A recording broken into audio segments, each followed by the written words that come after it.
Well, good rising, everyone, and welcome to a unusual edition of Coffee Talk. It's Friday, so I put Freaky Friday on there. You know, when I very first started doing Coffee Talk, the very first week I did it Monday and Friday, and I had planned to do it Monday and Friday, but it ended up being a bit much, so I scaled it back to just Monday or Moon Day. But sometimes I feel like doing a little extra stream and having a little chit chat and, you know, having just a Friday coffee talk, like an end of the week type of thing, like a beginning of the week and the end of the week. Strengthened.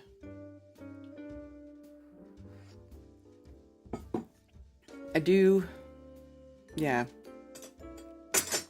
Wow, I just realized that I have a shit ton of tuning forks on my desk. Oops. I should put them away.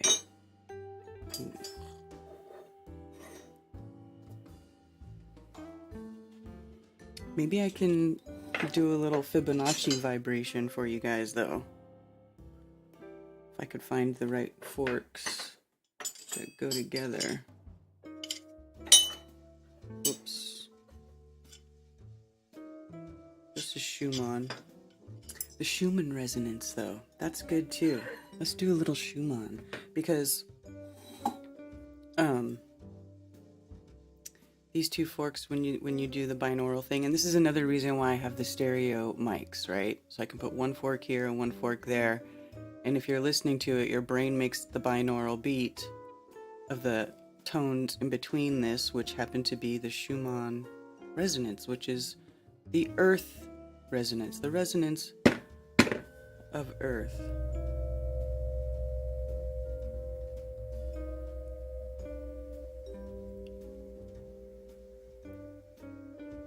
I mean, that's pretty cool.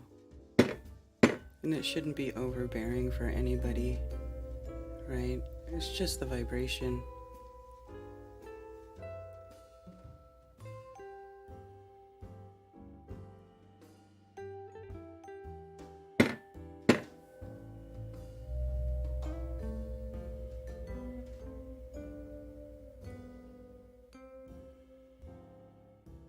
That's pretty cool.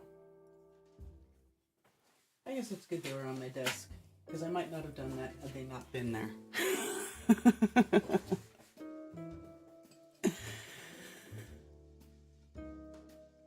Wow, there's a bunch of you in chat. Bob is first. Melodome, Tapered Bodies, Sarah Breslin, Rockfin chat. Let me go to say hi to Rockfin. Ashley Knopp and Christoph. And back to YouTube, because this is where the party's at for now. Chris Sheepak, Mark Wantraba, Anson Howard. Hello from Albertswith, Wales, a corner of Eden. 9th. Hi, Will. Kelly F.E.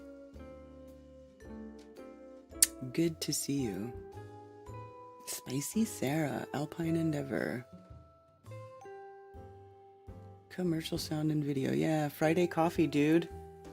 Friday coffee, why not? I might even, hey, Run Boston Bear.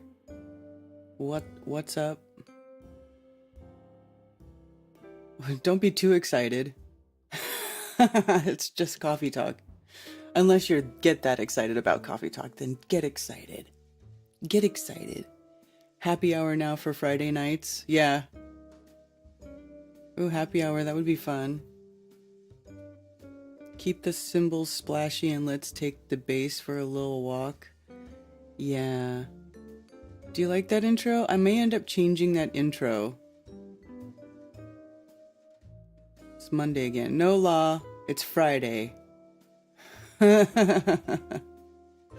It's Friday.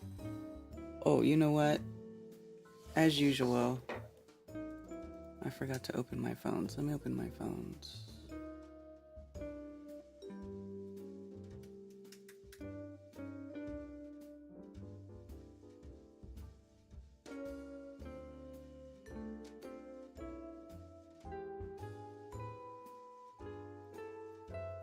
Welcome to the conference center. And you are a host. Sound check. Check, 848-222-2480. Oh my gosh. You know what's funny? So, right when I sat at, tongue-tied, when I sat down at my desk before this stream to get started, Rose sent me a link to this thing on Instagram. It's a clip of George Bush. You guys need to watch this. This guy is such an asshole. To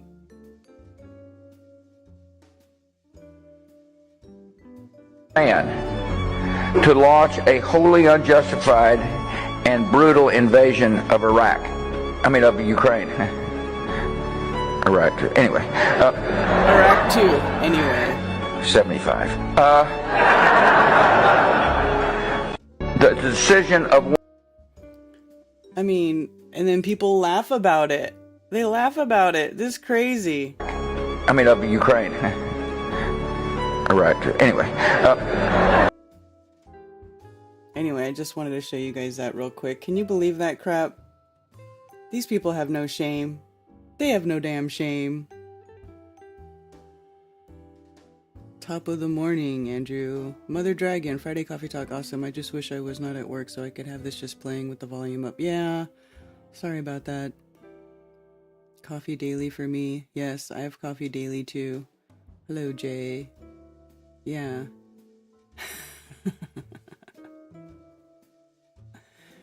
They are sickos, right? Like, how do you laugh about brutally invading a country? He just shrugs it off. Huh. Nobody cares. That was so back in the 90s, so it's okay. We forgive you now. It's all good.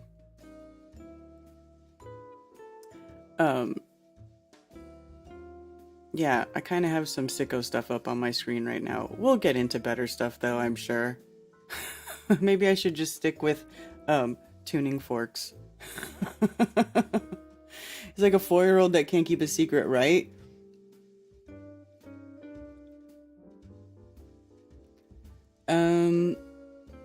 Let's see. Are there meetups this weekend? I don't think so. Because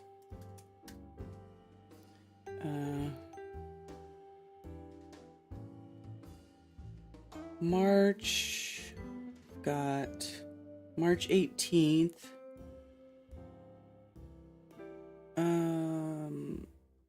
March 4th. Well, let's see.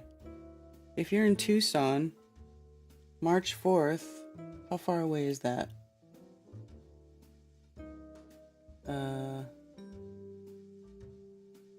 That's a little over a week. It's not this weekend, but it's next weekend. There's a hike in Tucson, Arizona, Romero Pools. Come hike with us up to some cooling water in Erling Spring. Meet by Red Lobster across the street from Catalina State Park so we can carpool together and only pay one entrance fee. So I guess you have to pay to get into the park to hike. So they're meeting at this Red Lobster in Oro Valley. That sounds really cool.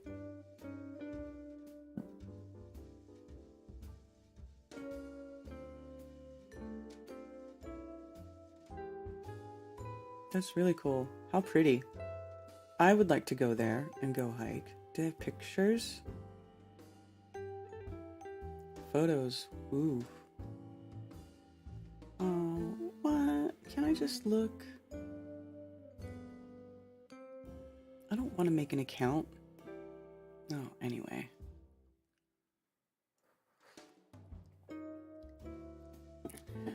There you go. That should be fun. And then they're also doing a hike on April 1st. So that's cool. And then,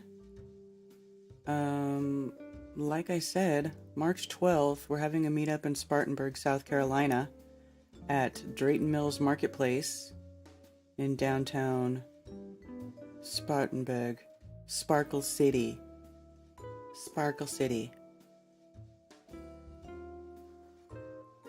Same place that we had Flattoberfest 2021. It's kind of a cool place. I like Spartanburg. It's fun. Hey, Chicago artist. Have I entered a moderator's meeting? No, that's just who's chatting right now. Sometimes it's less wrenchy. It just happens to be really wrenchy right now. It's so funny.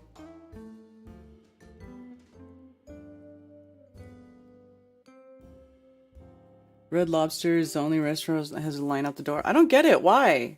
I'm not even interested in eating lobster. It's a sea bug. People love to eat. You're already eating the bugs. You're eating sea bugs, and now you're gonna get graduated to now you're gonna get graduated to land bugs. I guess land bugs are not as appetizing as sea bugs. I don't know why that is. Is it because they're bigger? If land bugs were bigger, would we eat them?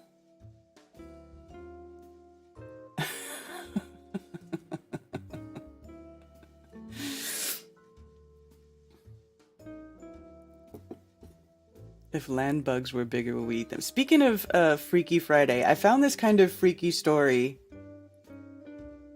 that I could talk about. That's Freaky Friday. Do you guys know who that actress Jennifer Coolidge is?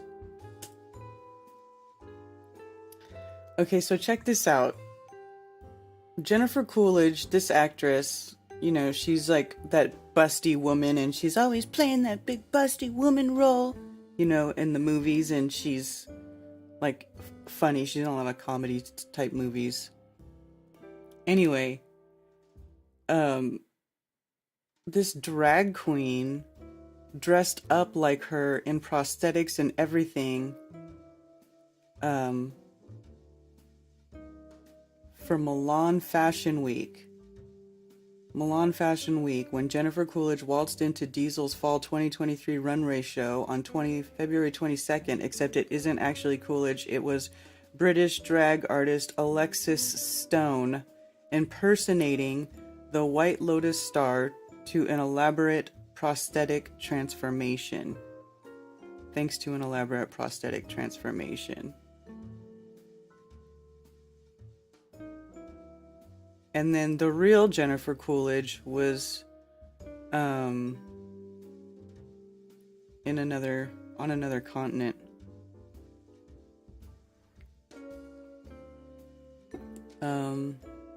It's just weird. I thought it was freaky.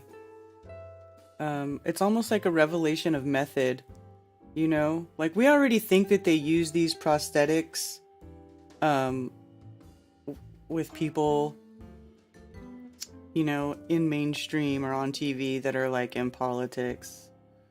You know, it's very sussy. Very sussy. And look at this dude right here with this weirdo mask. Oh my god, how freaking weird. Right? There's people, look at these people. Ugh. So anyway, this is Fashion Week in Milan. And that is a dude wearing prosthetics to look like Jennifer Coolidge.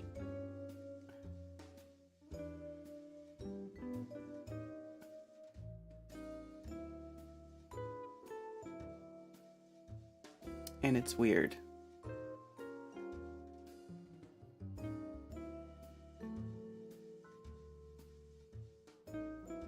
And then where was she? Where does it show what the real one was at? I forget, because she was somewhere else. She was somewhere else. We Have a Ghost premiere. And the real Jennifer Coolidge was over here.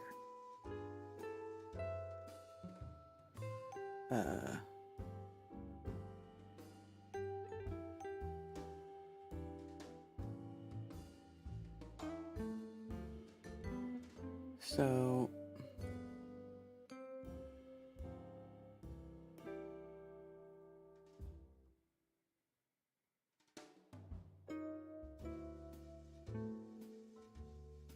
let's pull up the doppelganger picture.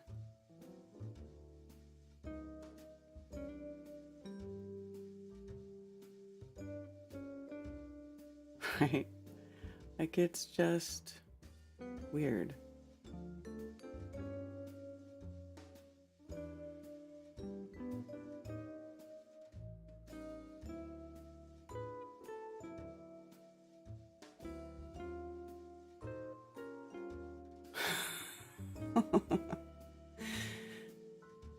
Can't look at celebrities anymore. They are very unhuman to me, right? Like, it's weird. They're all freaky. They're all kind of freaky. They don't look like real people. Anyway, I just thought that was interesting. Because, you know, I loved her character, Best in Show. Oh, Rose, you know what? That was a great... Yes. Best in Show was hilarious. I have that movie. I used to watch it all the time. Because I love stuff like that. Hunger Games fashion, it is weird. Here's a red flag I discovered about California's take on ending the 20-year drought. Although we have been getting lots of rain, turns out 90% was released into the ocean instead of refilling wells. What? What? Bride of Chucky. Legally Blonde. Okay, you guys know who she is. Yeah. Hi, Sherry.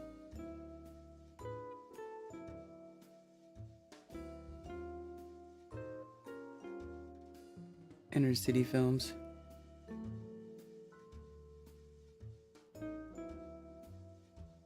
Because them souls are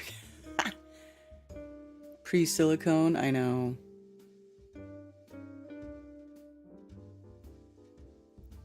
The couple obsessed with the dog that is you and Ted about Remy. Oh god. I wonder if Ted's seen Best in Show. I wonder if Ted's seen it because that's hilarious. God loves a terrier. That's funny. Remy is a terrier too. That's so funny.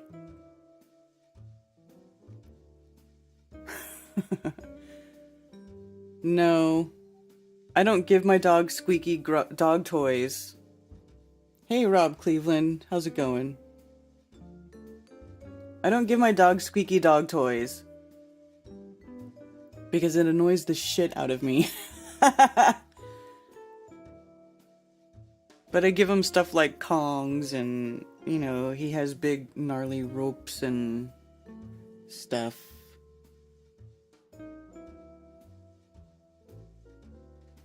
Those bodies are inhabited by evil. They have no souls, hence the black eyes. Who has seen Madonna lately? Do you want to look at Madonna? Do you want me to show you pictures of Madonna? Actually, I think I started following her on Instagram. So let me go here. Oh, by the way, Grounded Extracts. I follow Grounded Extracts. James wrote this really cool blog and it's posted on their website and it's really good. You guys should go read it. I shared it on Facebook. It's called What We Do on their website and it's really beautifully written. James is really good at expressing himself in writing. I really enjoyed reading that. So you guys should go check it out. It's not very long. So anyway, let's go look for that hot mess Madonna.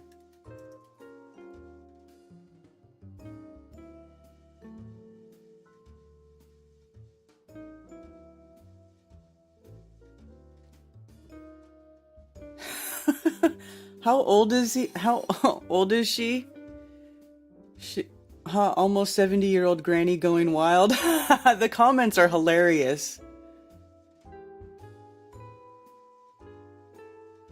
She thinks she's in her 30s, so sad. Identity crisis, aged way out now. Too much filler injection on her face already. Make her look even more older. Dude, you guys, and did you see?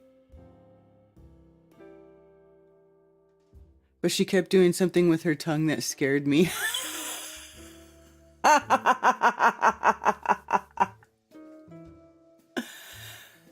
Yeah, dude, she's out of her gourd.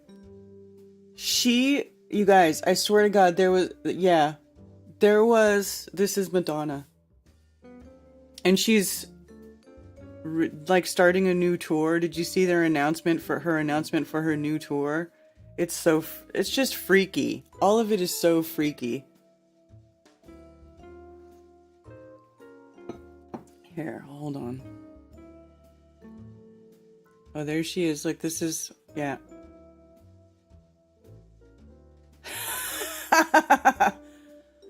I don't want to turn the sound on because it's probably just going to be her music and I don't want to hear it.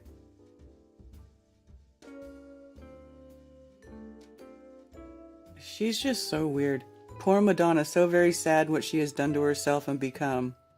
Girl, don't... Face without... What? Please stop this ridiculous act. This is very awkward thing to watch. So cringe, my god. You are not Madonna. I remember growing up. I don't recognize this lady anymore. I think you need to apologize to your fans. Your real fans are from an older generation and you choose to rather impress them. Well, what? I don't know. Well, the fact is you are not standing out anymore. Your look is freaky as theirs, and even your music has become like theirs. You have lost your identity. You're no longer the Madonna I adored, the one I wanted to be. She has faded into the shadow of this new generation. Something is just not right here. Oh my god, there is something really wrong. Sue that doctor.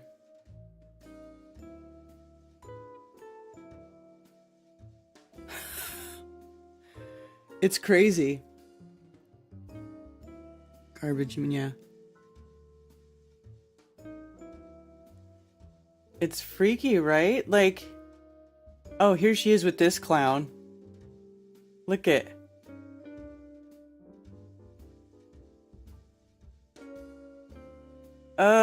It makes me feel so uncomfortable, dude. Dude, it just makes me feel so uncomfortable.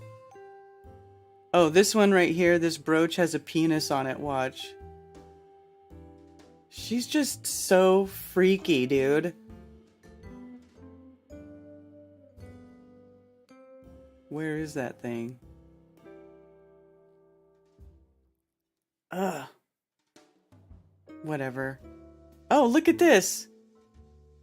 Oh, this is disgusting. The icon issue? Icon? This is fucking gross, dude. Thank you, Vanity Fair, for putting me on the cover and indulging my disgusting ego and making me look young again, even though I'm a tired, crusty old satanic witch. Ugh! Dude, I can't even look anymore. That's Madonna these days. In case you haven't, in case you wondered.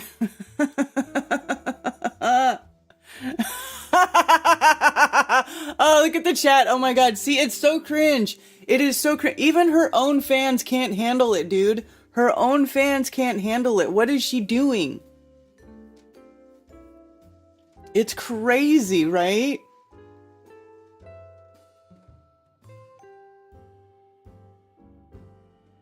I know. Demons, yes. These people have completely just surrendered to the dark side. You know what I'm saying? Like, that's what it looks like when you completely surrender to the dark side. It is, oh, just horrid. It's the stuff of nightmares, quite honestly. Yeah, I'm sorry, you guys. I mean, I did call the show Freaky Friday.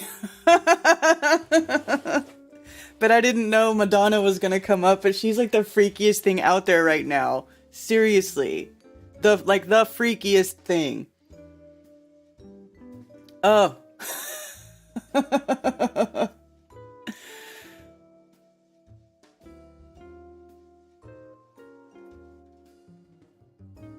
Arlette Weege, thank you for the tip on Rockfin. Oh my goodness. Love my tuning forks and my singing bowls. Yes. The tuning forks and singing bowls are great. You know what I'm saying?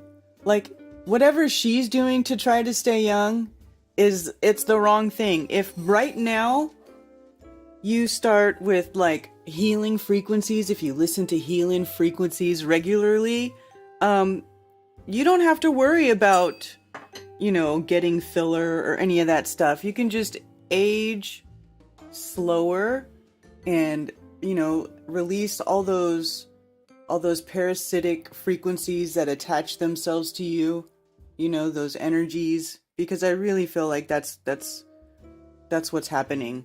So if you can learn to release those energies, digest them, transmute them, I think it could be very beneficial to your physical health, your mental health, you know, how, you know, it's all about how you treat yourself will then, you know, change how you treat others. So self-care is important. If you care about yourself and take care of yourself, then you're better suited to take care of others. It's just how it goes, right? Shattered hip tour. On par with the guy in the black balloon suit. Yes, that's the guy who's in that picture with her, Will. That's Sam Smith. This is the black balloon suit guy. That's the black balloon suit guy. And this dude, oh, you want to see some I wonder if this guy is on Instagram. Oh my god, he's freaky too. They're all just freaky. Oh god, he is.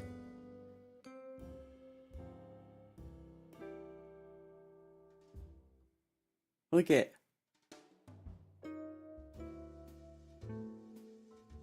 What is this? Who was saying the Hunger Games fashion? That's what it is, dude. Hunger Games.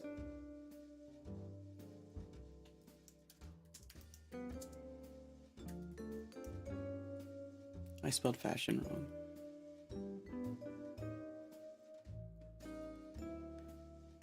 Oh. What is this? Hunger Games fashion? Is this literally a thing? Right?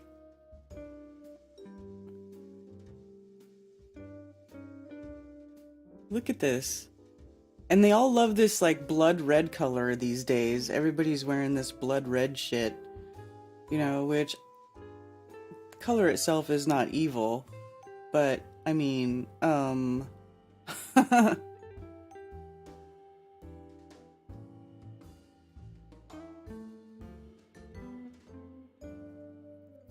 here.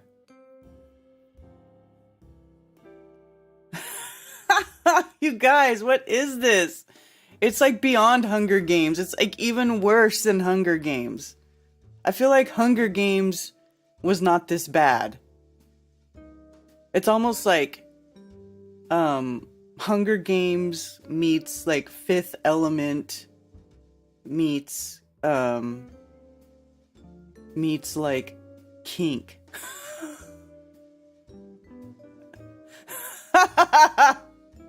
What is that, dude?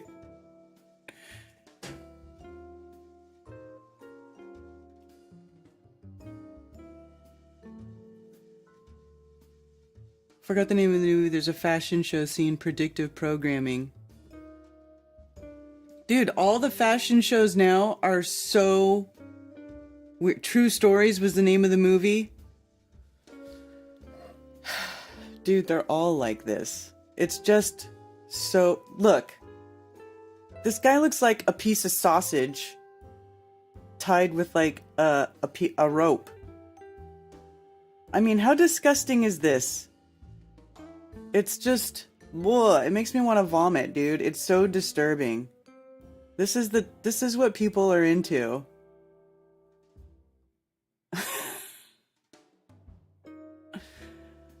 Look at, I'm not here to make friends. No, you're just here to just be just a hot mess. You're just here to be disgusting and confuse children and be gross. Ugh. Dude, it's really awful. Sent a link on Telegram? Okay.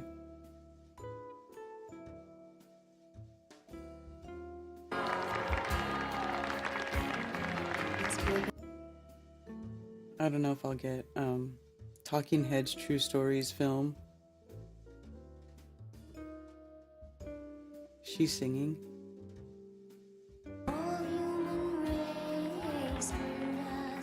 They're all wearing grass. It looks like AstroTurf. They're wearing like AstroTurf clothing.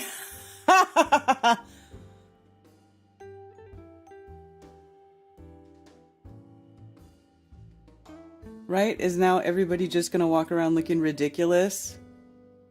And you know how, and it's already started because everybody's wearing those red Astro Boy boots.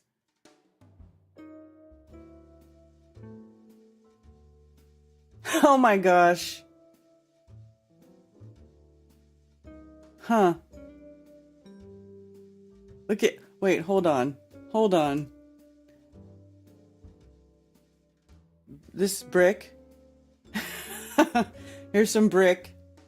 Here's one of those pillars, those Greek pillars, and then a dude with a cane. It looks like 2-ball cane.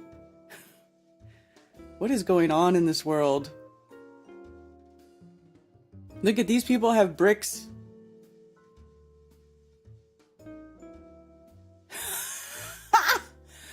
Oh, I just can't get away from it.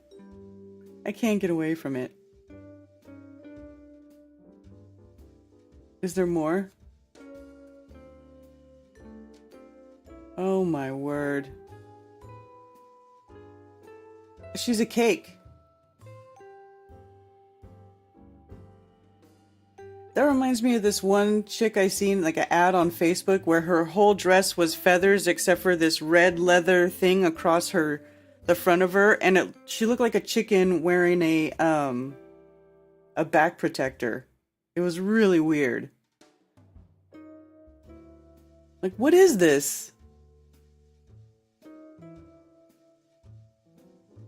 Is this the original one?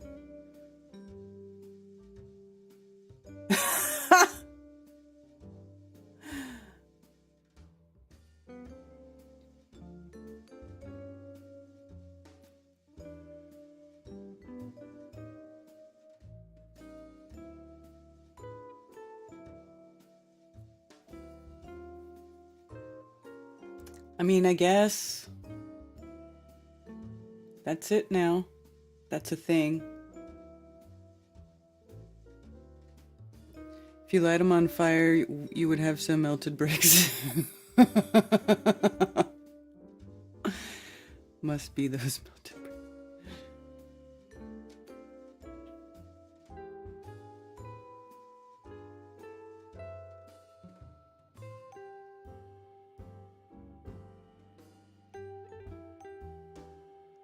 There's a blue pair of the Astro boots. Okay, now I gotta see. Astro boots.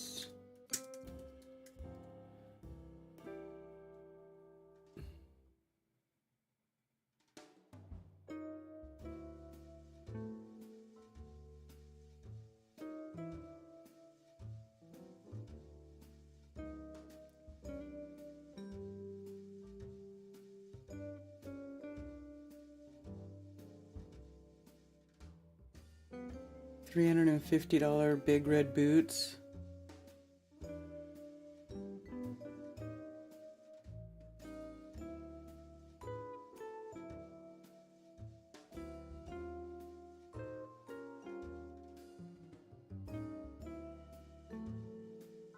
There's an eye-catching new trend in footwear. They are boots fit for cartoon character but are designed for human feet. The big red boots are made for flaunting, and fashion influencers are styling them, even influencers of grandpa generation. Ever since they went on sale for $350 and sold out in minutes, fashionistas can't shut up about the big red boots created by the art collective Mischief.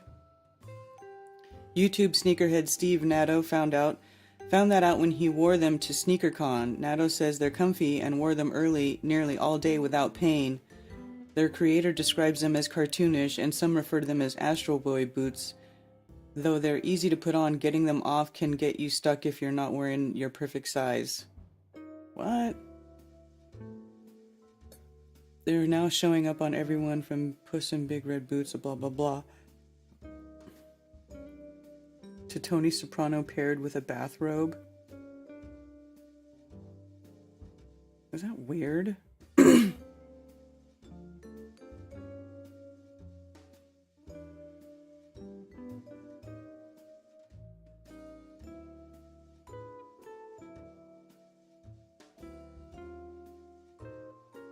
They're so huge.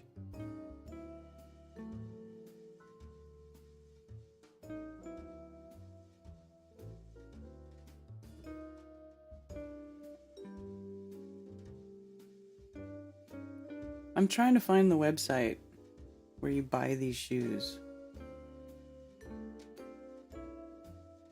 Or is it like you can't buy them anymore?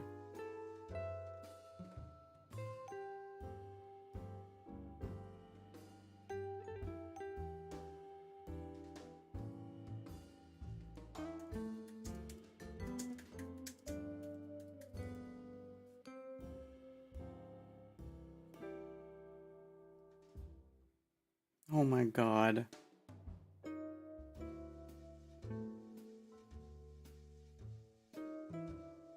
I'm pushing down the first person I see wearing these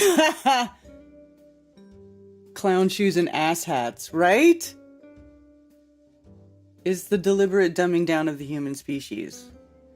Yeah. Sold out. This is them though, I guess. $350. That's it. How do you have, I don't see any, I'm not seeing blue ones. Unless he made a different one. Help, I broke my foot. $450. Is this a shoe that's like a broken foot shoe? Okay, I gotta look. How dumb.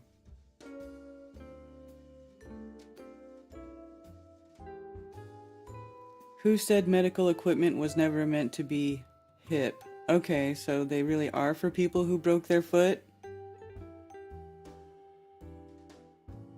Or can you just walk around in them? This is weird.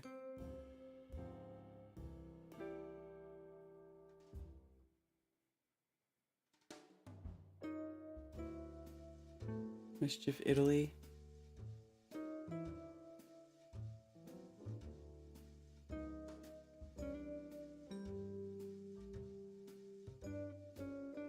So this shoe cost $145. I mean, I don't, whatever. Okay. I'm done with that.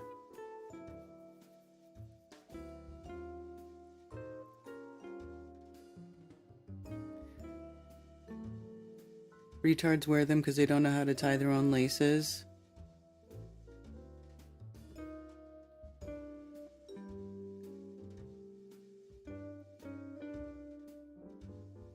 If I see someone wearing that, I know! It is the deliberate dumbing down of the human species. It's exactly what it is. Seriously. I mean, that's what has been going on for decades, and it's like, dude, that Idiocracy movie, everything's been inverted. Everything's been inverted. Like, to the point where it's beyond, like, it's beyond even human comprehension how bad it's gotten so fast. Even that one woman that I follow, Naomi Wolf, Dr. Naomi Wolf, I really like her. She runs the Daily Clout website, and she's a journalist, and she's always been like one of those like old school. She's like an old school type journalist where she actually wants verified sources, and everything that she's ever put forth or shared has been spot on, and she's not into biased opinions. Like, she criticizes both sides evenly, even though she's identifies as a Democrat. But even her, she wrote this article that I read the other day where she's talking about how more and more people want to talk to her about like evil, like Satan and evil and the battle between good and evil, because that's really what it looks like now. It's like, it's beyond this whole Republican Democrat thing and like other countries wanting to fight other countries. Like, the level of divide and dissension is like unfathomable. It's crazy. So even she's starting to write articles, you've read this article where she's talking about like the Bible, like going back to biblical times and those stories and, history. It's just kind of a trip, what she was saying. I should bring it up and read it.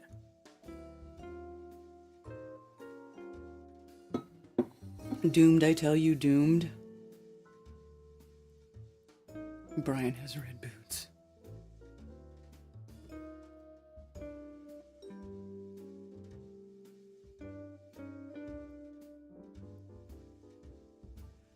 Like what Shaq did when he got into those shoes initially, signed a $40 million deal with Reebok. Shoes cost $300. A mother complained and he left the deal, went to Walmart and made shoes for $30.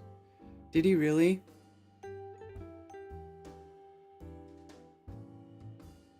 It's true though, like $300 for a pair of sneakers is ridiculous. Especially if they're mass produced. That's fucking ridiculous. Even if they're all 100% made in America, I don't think you would need to charge $300.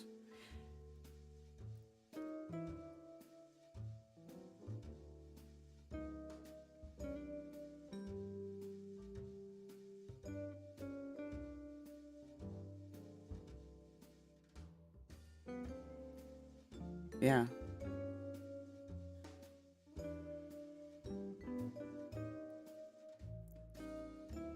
Her and Tucker Carlson were in a clip with John, and then a John Thor video. Freaky Friday. Happy Friday, Holly Osteen, Tony Coriolis. Good to see you. Karen, I noticed that if you compare all the aging actresses who had work done, most have Joan Rivers' face, or better yet, my Joker face. It's like their best surgeon has one template Joker face. I used to do filler and Botox treatments. It's an awful addiction people have with this stuff. Did you see that gal? Have you had any problems with that? I don't know if you want to talk about it or not, Ashley, but have you seen that girl? Like, she had to have it like dissolved. They had to do a treatment where they dissolved it in her face because it wouldn't go away on its own. I mean, they were able to fix it though. But it was that Instagram girl who had like over injected her lips, and then she had these lumps migrating on her lips, and like they had to dissolve it. It's so freaky. But yeah, I have noticed that they all look the same. Like, somebody was saying like Kim Kardashian is how do you spell Kardashian? Because I don't fucking know.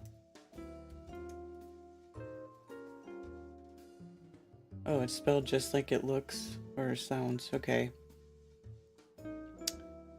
Yes, Kim Kardashian images that she doesn't look like she's starting to look weird.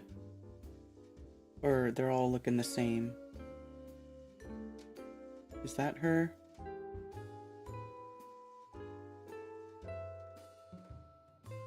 Or they all look like Kim Kardashian?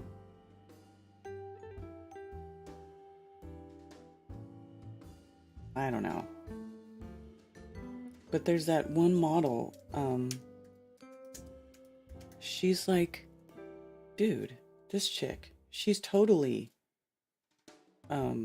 altered. And she's supposed to be like one of these top models.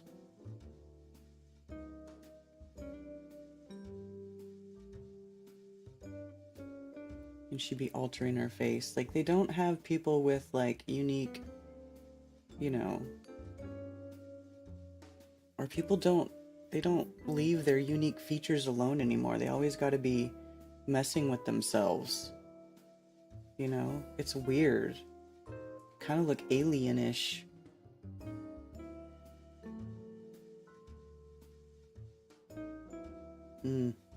I don't know. Yeah. Who's her and Tucker Carlson? Who was I talking about that you said that about?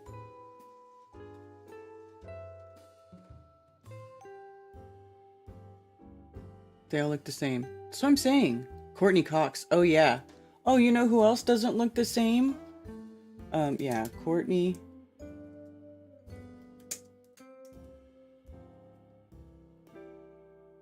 Why does she have so many E's in her name? Courtney Cox? I don't remember there being that many E's in her name, but whatever. Yeah, she was looking weird, huh? Is that what she looked like when she was really young?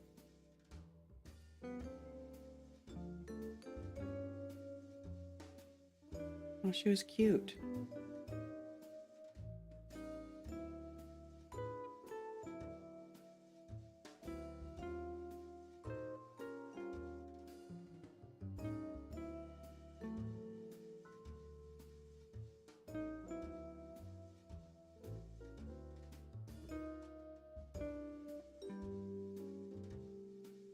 That's not a flattering look. I'll just say that.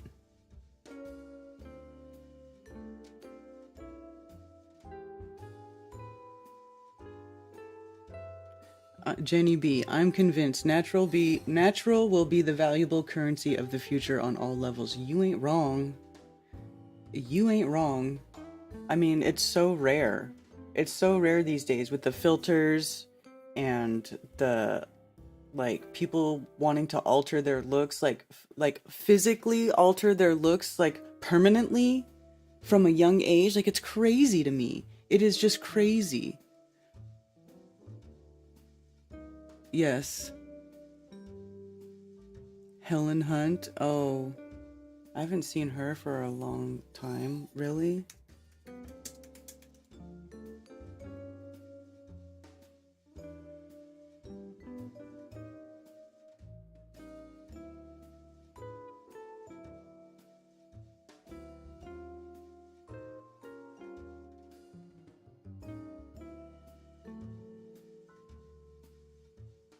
That looks like how I remember her kind of looking.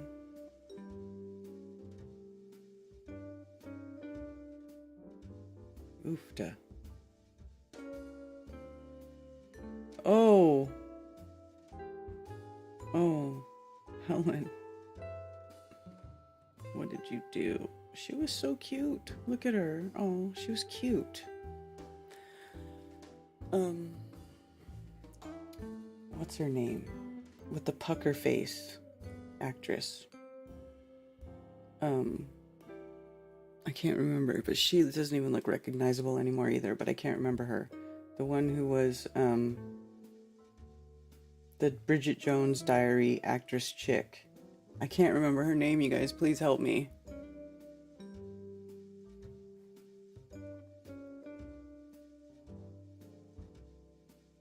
Did you see the White House press release regarding the biotechnology's presidential order? No, let's check it out.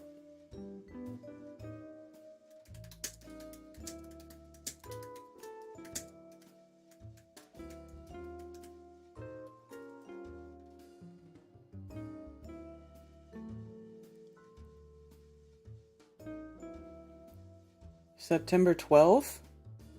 So this has been out for a while and we haven't talked about it, huh?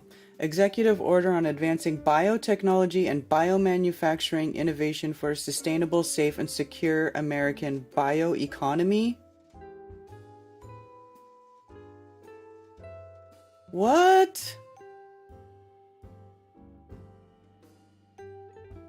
Section 1 Policy. It is the policy of my administration to coordinate a whole-of-government approach to advance biotechnology and biomanufacturing towards innovative solutions in health, climate change, energy, food security, agriculture, supply chain resilience, and national and economic security. Central to this policy and its outcomes are principles of equity, ethics, safety, and security that enable access to technologies, process, and products in a manner that benefits all Americans and the global community, and that maintains United States technological leadership and economic competitiveness.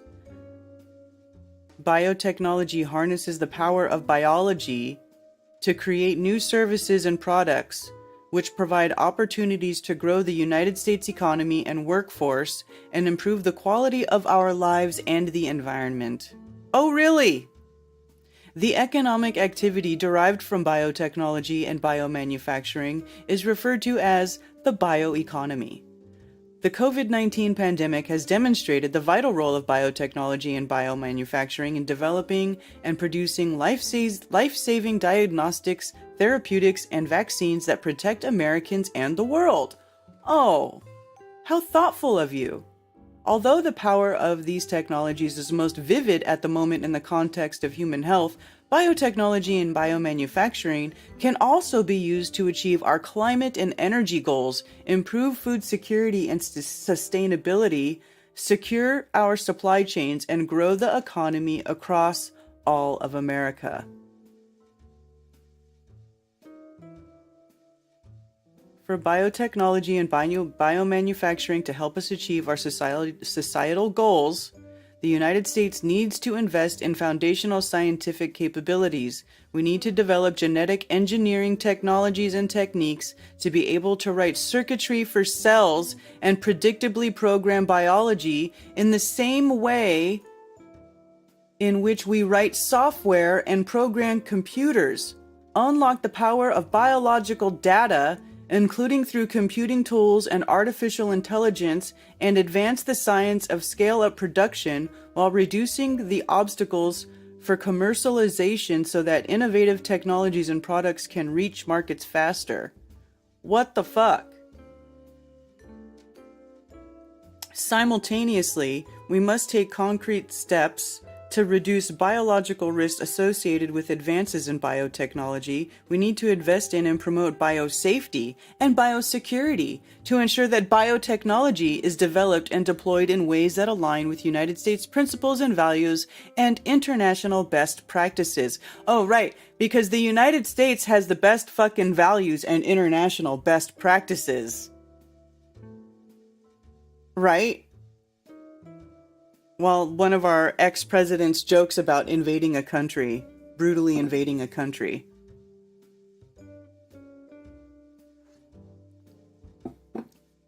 And not in ways that lead to accidental or deliberate harm to people, animals, or the environment. Of course not. It's always with the best intentions, isn't it?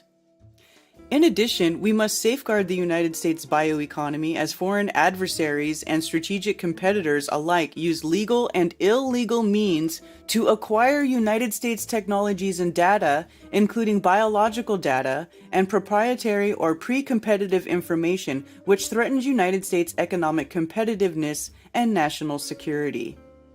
What the fuck, dude?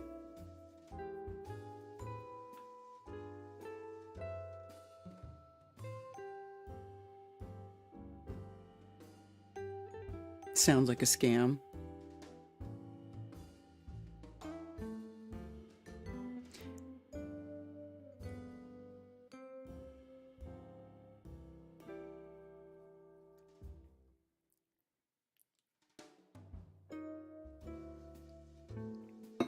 We must also ensure that the uses of biotechnology and biomanufacturing are ethical and responsible, are centered on a foundation of equity and public good, consistent with Executive Order 13985 of January 20th, 2021, advancing racial equity and support for undeserved communities through the federal government.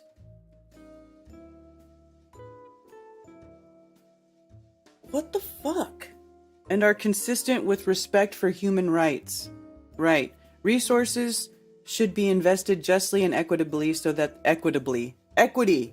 We got a lot of equity in this country, right? We're so equitous. So that biotechnology and biomanufacturing technologies benefit all Americans, especially those in underserved communities, as well as the broader global community. To achieve these objectives, it is the policy of my administration to A. Bolster and coordinate federal investment in key research and development areas of biotechnology and biomanufacturing in order to further societal goals. What societal goals? Whose societal goals? I don't have any fucking societal goals. I have goals for myself and for my family, but I don't have societal goals. Who's got societal goals? Foster a biological data ecosystem that advances biotechnology and biomanufacturing innovation while adhering to principles of security, privacy, and responsible conduct of research. Right. I mean, I remember a few years ago getting letters from like government saying, oh, somebody hacked our system and your data was compromised. You can take these steps to protect your because, oops, somebody got into our system and got all your information. So now they want to have like everything about you, your cell information, your biological information, but whatever. Obviously, they want to be all literally up your ass and have all that information stored in the fucking cloud, and then anybody can like hack into it and access it and do who the fuck knows what. I mean, this is crazy, weird, like dystopian shit.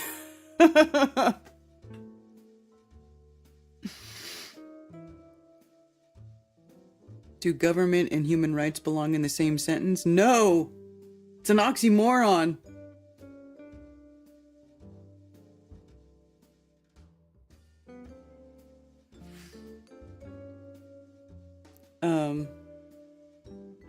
Improve and expand domestic biomanufacturing production capacity and processes while also increasing piloting and prototyping efforts in biotechnology and biomanufacturing to accelerate the translation of basic research results into practice.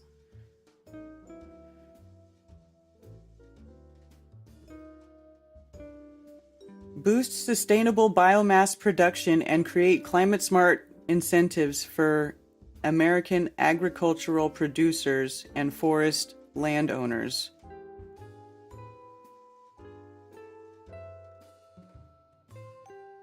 Biomass production? What the fuck does biomass mean?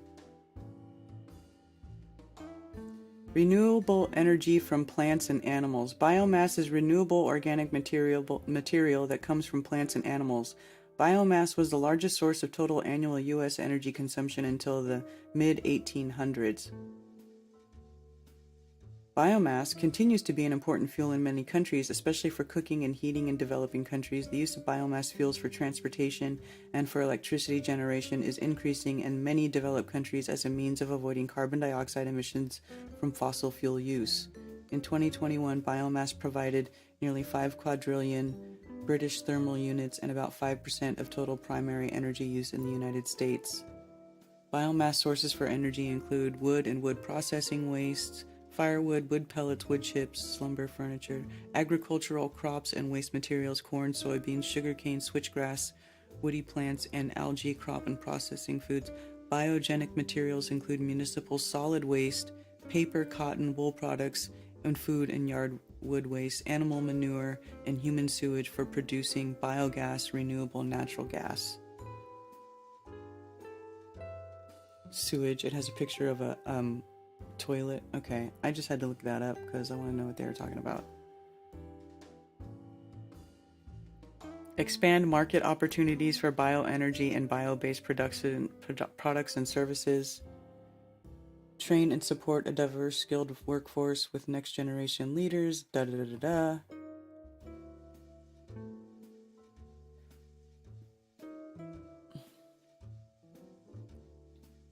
Elevate biological risk management as a cornerstone of the life cycle of biotechnology and biomanufacturing R&D, including by providing for research and investment in applied biosafety and biosecurity innovation.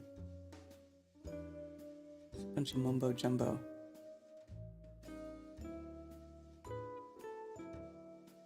Secure and protect the United States bioeconomy by adopting a forward-looking, proactive approach to assessing and anticipating threats, risks, and potential vulnerabilities, including digital intrusion, manipulation, and exfiltration efforts by foreign adversaries, and by partnering with the private sector and other relevant stakeholders to jointly mitigate risks to protect technology leadership and economic competitiveness, and engage the international community to enhance biotechnology R&D cooperation in a way that is consistent with the United States principles and values.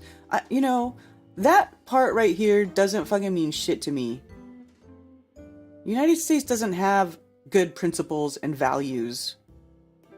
I mean, it's pretty obvious. They can sit there and say that, but that doesn't mean shit to me.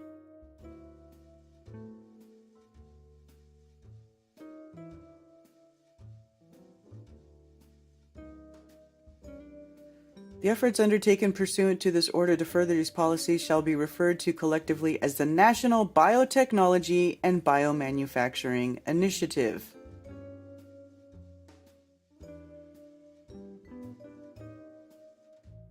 So they're building like a whole infrastructure around this. They're going to have heads of agencies, blah, blah, blah.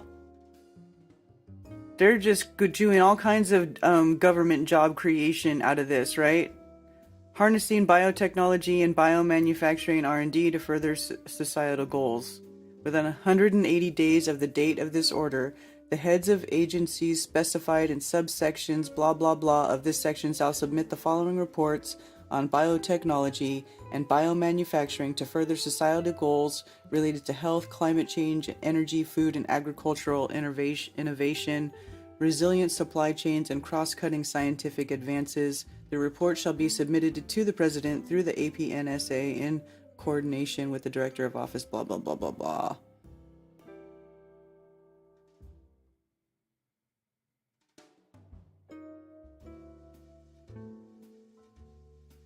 Secretary of Health and Human Services with the heads of appropriate agencies as determined by the Secretary. So they're just making themselves jobs to go push their biotech fucking transhumanist agenda. Basically, the workforce is being built. I am Ion's cat. Karen B, your show Monday was awesome. I loved it. Just got here now today. Oh, well, thank you for that. I'm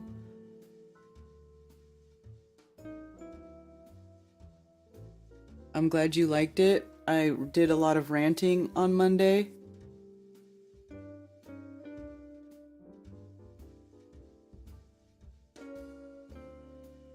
Oh, Rose is pocket modding? Haha. Thank you for fixing that, Brian. They are going to require everyone to bring their homes up to zero carbon emissions release by 2030 or you will forfeit ownership. No one will be able to afford the upgrades. Oh, fuck that.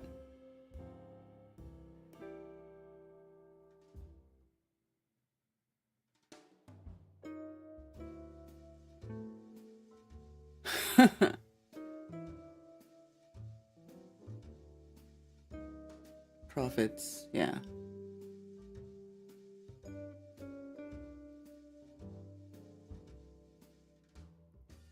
Must have been a cat.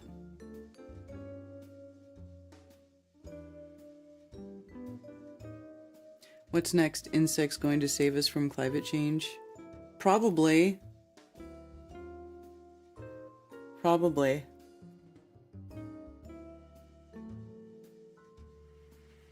So the rest of this is just blah, blah, blah. I won't keep going with it, but it's like all their procedural crap, I guess. But, the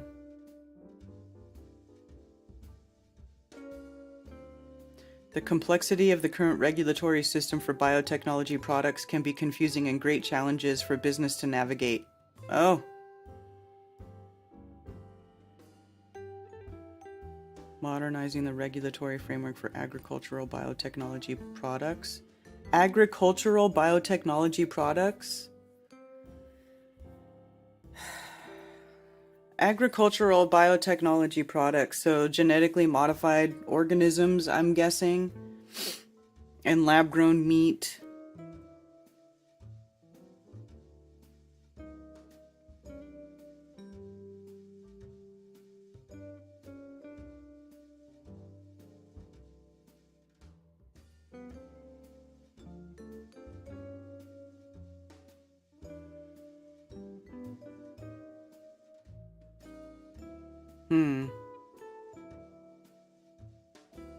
How long ago was this order?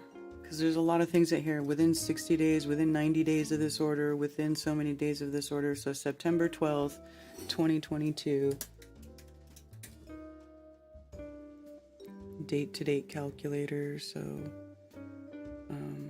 September 12th, 2022. Today, calculate. 165 days. Okay, so this order was made 165 days ago already. And so there's a lot of stuff that was supposed to be done within 90 days. So I wonder if, so they're probably already doing stuff. Alright, let's see. Command find 90. Yeah, within 90 days of this date. be determined by the director. Create and make publicly available a lexicon for the bioeconomy with consideration of relevant domestic and international definitions. Measuring the bioeconomy. So let's do a search for that.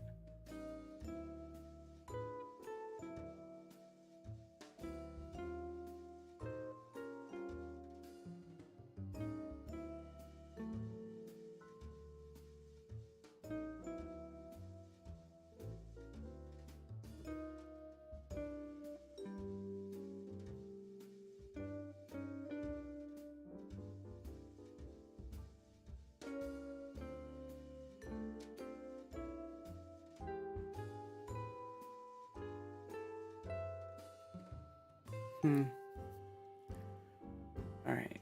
This looks like a little bit more intense than I care to get into on a stream, so I won't do it. Oh, is it 11:11? It's 11:11! 11:11.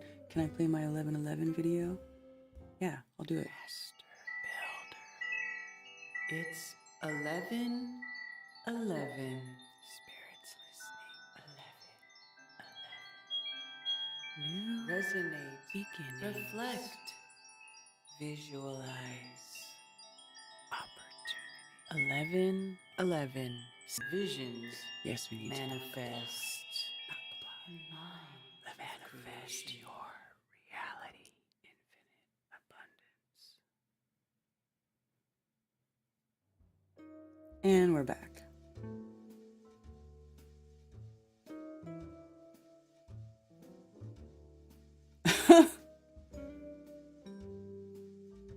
Soylent Green. Yes. Dude, it's so weird. Remember that Aqua, what was that thing I was talking about? I talked about this a long time ago on like, is it Aquamation? Yes. Aquamation. This is the Soylent Green. This is how they do it. It's a gentle process that uses water instead of fire to return a body back to Mother Nature. So they say they use water to put the body in the water, and then it speeds up the decomposing of the body in this water, right? And then it turns it into, like, what is it called? It's alkaline hydrolysis, the same process that occurs as part of nature's course when a body is laid to rest in the soil. So the combination of gentle water flow, temperature, and alkalinity are used to accelerate the breakdown of organic materials. So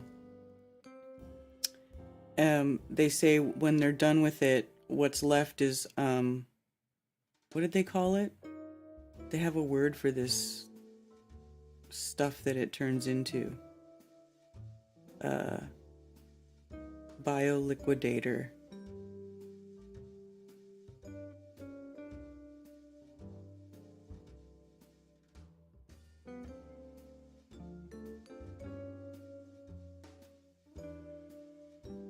Problem solved in one day. It's like a thing to get rid of bodies, big bodies, fast. I'm trying to find the word that they call that sludge that it turns into. And then they say it can be just put right back into the water supply.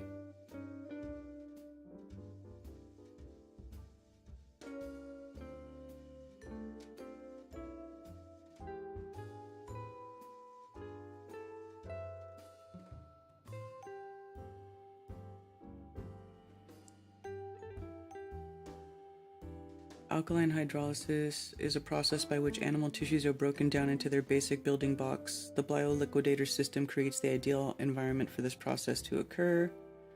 What's left after the process? The end result is a sterile fertilizer along with inorganic materials that compose the bones and teeth, calcium phosphate. The solution is comprised of amino acids, small peptide sugars, nutrients, and a small amount of biodegradable soap. All of the nutrients that were present in the body can be recycled back into the environment through direct application or alternative methods. Okay? So this one, they say that, and then they have these big, dude, they're huge. You pull them on the back of a truck.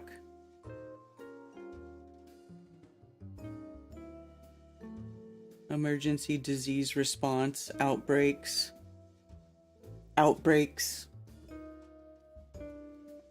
Right? It's kind of creepy.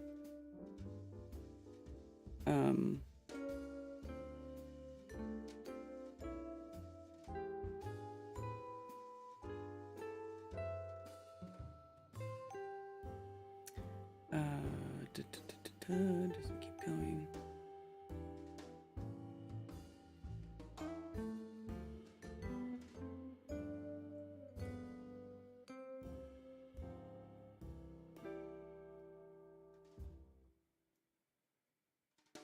Where's Aquamation approved? It's been approved in my state. Not in South Carolina, though.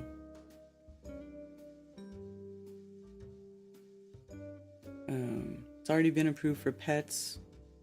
You can do it to animals everywhere, apparently.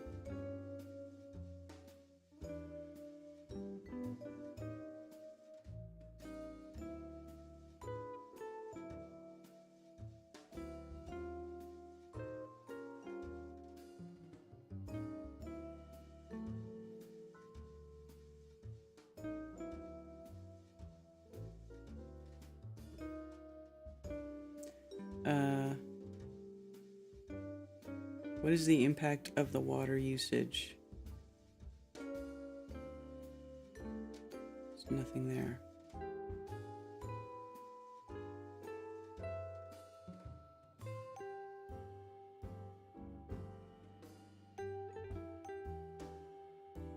Does the process emit mercury into the air? Mercury vaporizes. The mercury remains intact, bound in the teeth, and these teeth are recycled through the EPA-approved dental amalgam handler. Release of mercury from fillings to the environment is completely prevented.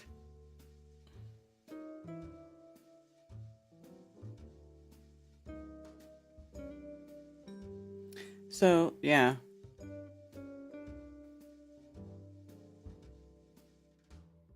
Do we need to get rid of a lot of bodies?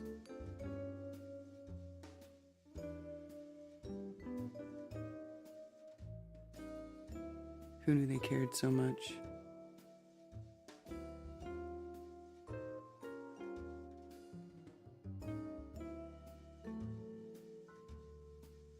Are we talking about lie?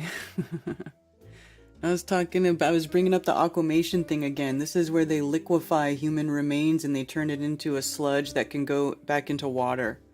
It says the organics are dissolved into the water, which consists of 96% water, 4% amino acids, and then they tell you that there's no human remains, right? So small that no trace of protein or nucleic acids, DNA, RNA remain. The process breaks down all the organic materials back to their basic building blocks. So, that's what they say anyway. And then it can be put right back into the water supply. It's very safe.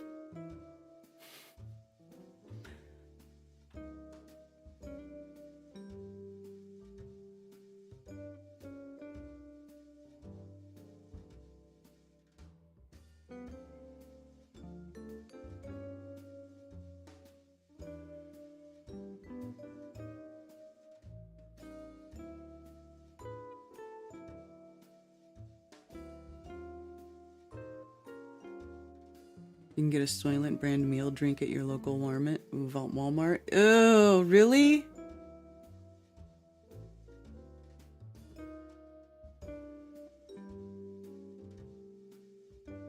Hi, Daniel. Have a nice weekend.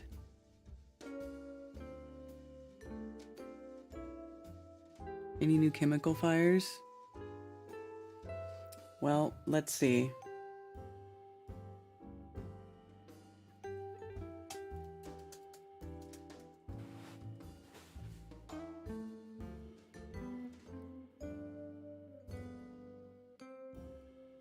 One killed, a dozen injured after blast at Ohio factory scatters molten debris, starts a fire.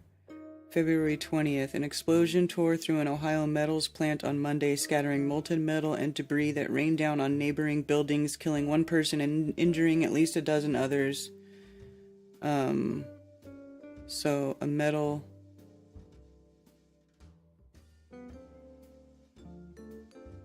Wow.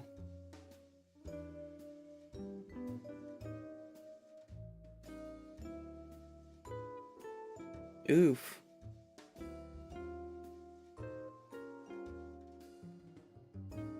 Ooh, that's gnarly. Whoa.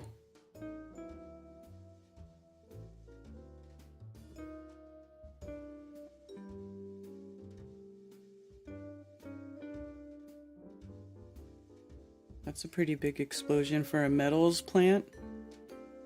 Some sort of metal fabrication. Oh, did you guys hear? Speaking of that whole thing with Ohio,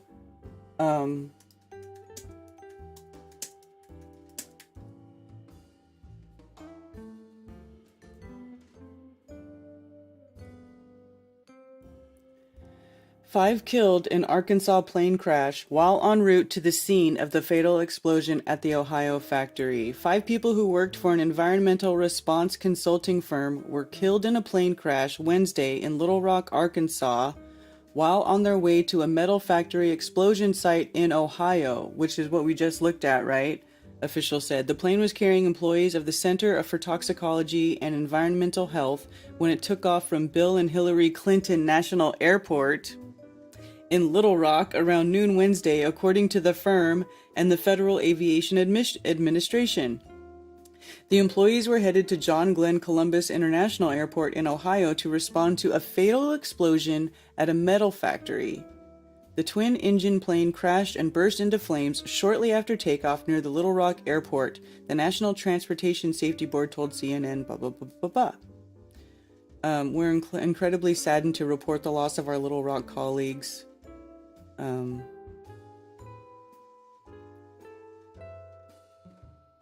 Yeah.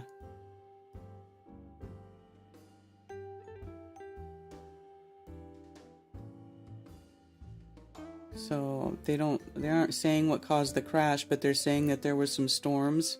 There was no warnings alerted for the storms, but the National Weather Service issued a special statement calling for gusts up to 50 miles per hour. Huh.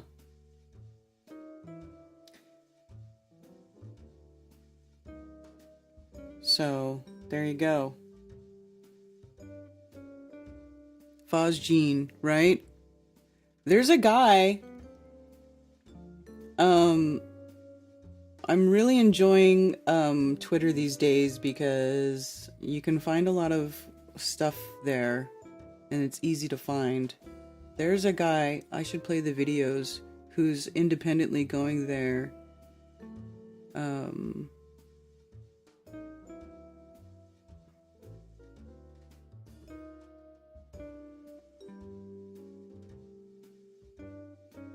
To test that stuff.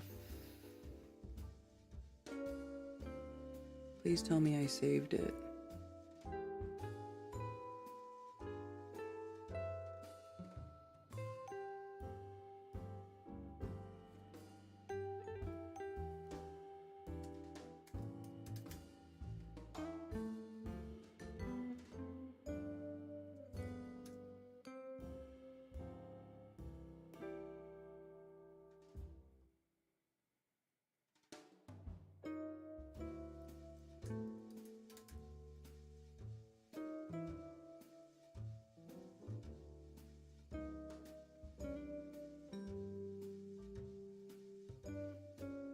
Here we go.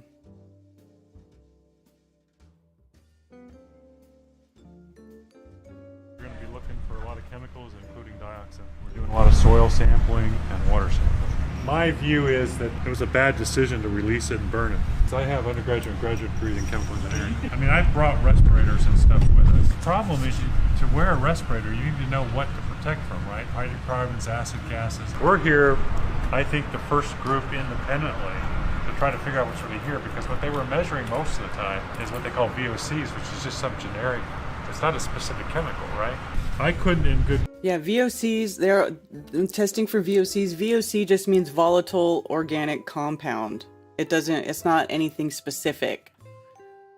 conscience until we get some sampling data to know what to protect against. I've been involved in these before. They know that things are going to dissipate with time, so they measure things that don't really matter. There's evidence that when you burn vinyl chloride poorly, and it was definitely burned poorly because it had such a black plume. If you think of in the old days with a carburetor, if you had the air-fuel ratio wrong and you had black smoke, that meant you had too much fuel, not enough air. And that black is carbon, right? So it doesn't combust all the way to CO2. When there's incomplete combustion, there's evidence that part of the vinyl chloride goes to dioxin, and dioxin is one of the most deadly compounds known.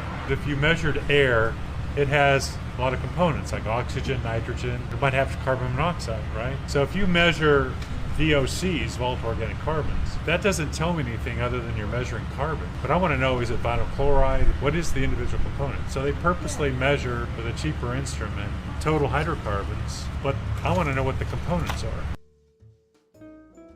So that's the first video. There's a second one. You're the guy that made all the decisions. You've got a controlled burn? Well, there's a lie. It wasn't a controlled burn, it was an uncontrolled burn. See, I'm a chemical engineer as well as a top health and safety guy. You're the guy that made all the decisions. You've got a controlled burn? Well, there's the lie. It wasn't a controlled burn, it was an uncontrolled burn. See, I'm a chemical engineer as well as a top health and safety guy. I've got undergraduate and graduate degrees in chemical engineering. You're the first actual expert that we've gotten to speak to. In your opinion, why do you believe that it was an uncontrolled burn? Why are you using that terminology when so far everywhere else we've seen that it was a controlled burn? You could go to a place called West Liverpool downriver, and that's where they burn hazardous waste. And in a hazardous waste situation, they very carefully control the temperature and the amount of oxygen so that they get complete combustion, right? It's time, temperature, and amount of the air-fuel ratio. There's no controlling of the amount of air that gets in there. That's why you saw all that soot. So it's not a controlled burn, because a controlled burn would have to be like in a furnace or in your car or some system where you control the fuel, in other words, the vinyl chloride and the amount of oxygen. So they didn't do that. So it's an uncontrolled burn. One of the worst ways to determine exposure in general is to smell it, because if you smell the odor, guess what? You're already exposed, right? How long have you been doing this? 30 years. I'm in most of the big named lawsuits as an exposure expert. It's a privilege. I get called in to try to figure some of this stuff out. So that's my job always, is what really happened, you know? So there's that guy. So it'll be interesting to see if any more comes up of this dude. It is on Twitter, Petty Podcast 1, Stephen E. Petty. Engineering expert, health and safety expert, real science and real common sense dude. Like, he was I guess he was very vocal when the whole mask mandate was going on, talking about how masks don't help anything, don't do anything. And of course you heard him talk about how he was a chemical engineer and all that stuff, so he knows about how to analyze all that stuff and test for it, so that's really interesting. Total uncontrolled burn, right? When you just poke a hole and let the shit pour on the ground and you set it on fire. I don't know why they even have the gall to call it a controlled burn, because it's true. Like, whenever you see a lot of, like, that's something you learn, or you should learn. Actually, no despair bear. You're a fireman. You're a firefighter. If I saw him here earlier, I don't know if he still is, but anytime you see heavy black smoke coming off of a fire, that's unburnt fuel, right? So whatever's on fire, if it doesn't burn up completely, it off gases in smoke. That's unburnt fuel. That's like why whenever there's a fire inside of a house and the smoke builds up in the roof, that's why the firefighters go and they poke a hole in the roof so that smoke can get out. Because if the smoke doesn't get out and it builds up, it becomes fuel for more fire. The fire gets hotter and it goes up there, and then that catches on fire, right? And that becomes very dangerous, and it sets, like, that's what that smoke is unburnt fuel. So when they say, oh, only minimal amounts went into the air, well, that's a bullshit lie, because you can see it. You can fucking see it there. So it's clearly it was in the air. Like, it's just crazy. It's like, don't pee on my leg and tell me it's raining. Oh, there's a big cloud, a black cloud in the sky, but it's okay. There's not really anything in the air. It's fine. Like, it's crazy.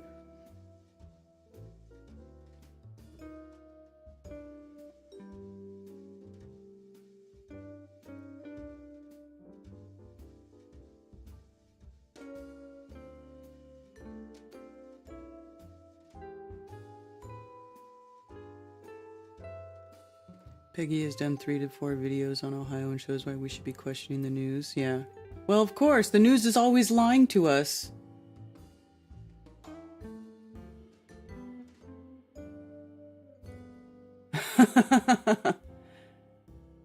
Fire cleaning stuff up for over 5,000 years. It's true. Soot.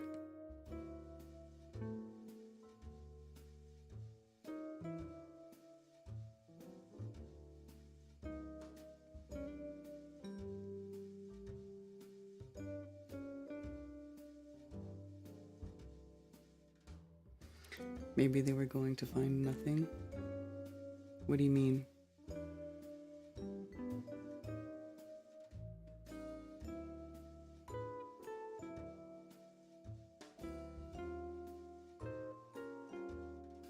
Very, very fishy.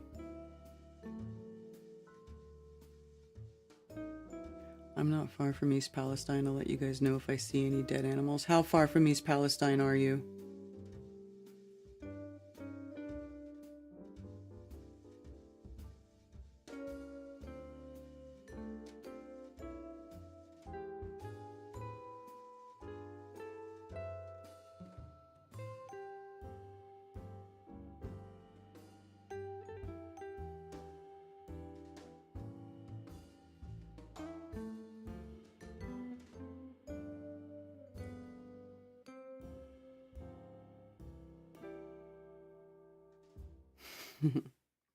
Could not create a better dirty bomb.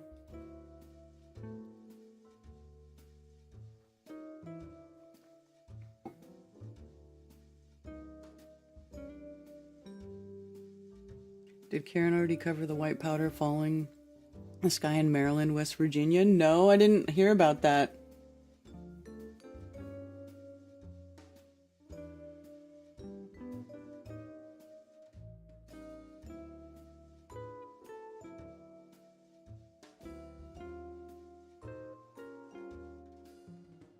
You don't let them burn.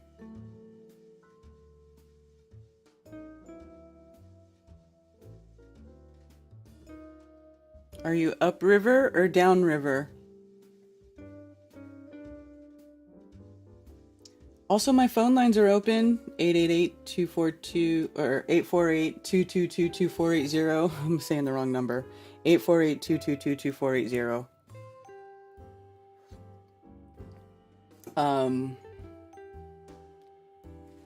Mysterious white dust blankets parts of West Virginia. I'm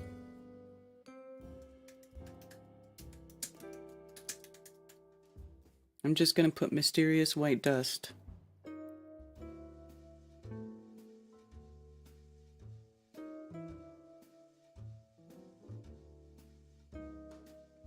No, I don't want to see results from Reddit.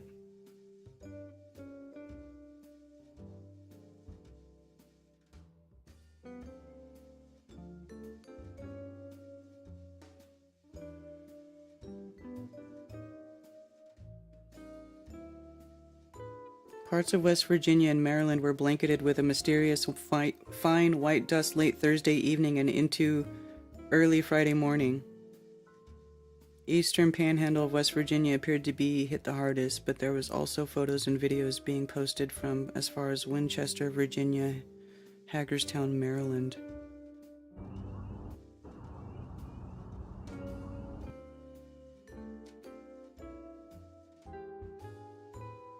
Well, so did they test it?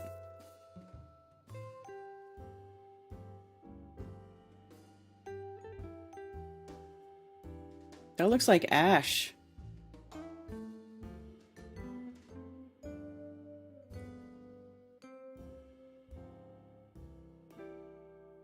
Fine Asheville.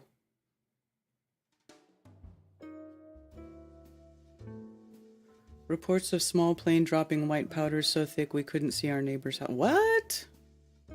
It's February 23rd at midnight, and right now we have multiple reports of an unknown white dust and particles falling out of the sky around West Virginia and Maryland. It says some local fire departments are advising people to shut their doors and windows and avoid outdoors until it can be identified. This was posted to Facebook at 7:42:23:23. A small plane flew over our house dropping white powder so thick we couldn't see our neighbor's house. This was in the Scramble Greensburg Road area. Did this happen anywhere else? These are all unconfirmed reports, but we have the Eastern Panhandle Working Fires saying the EPWF has contacted the West Virginia Department of Environmental Protection and they are unaware of any issue. They have taken this seriously and are in the process of making notifications to begin an investigation immediately. It says they'll keep us informed. So we really don't know what's going on right now. Obviously there's stuff falling out of the sky that's enough to coat the cars. So something major is happening. Follow for more updates.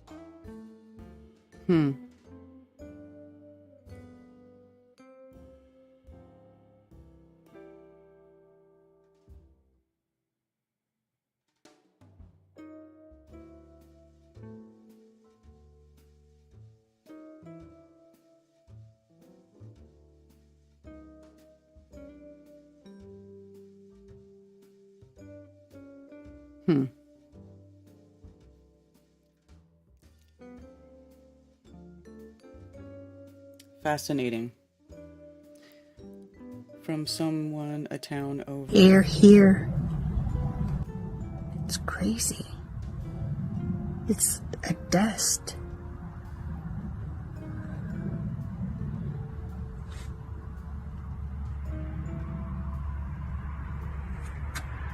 We're here, Route 51 Middleway area. It's getting thicker, heavier. Look. That video sucks. Look at this shit. What the fuck is?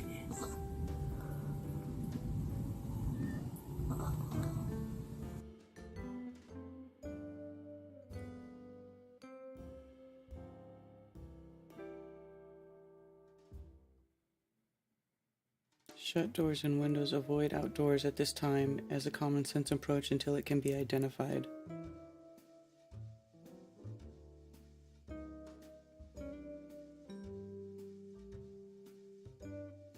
Did they ever figure out what it is?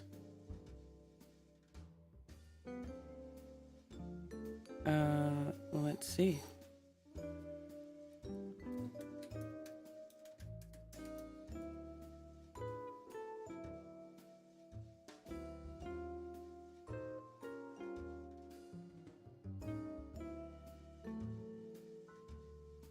Update. We think this was from yesterday's dust storm that was in the parts of New Mexico, Texas, and Oklahoma, as the weather satellite shows large plumes of dust blowing across the states and making its way to the East Coast.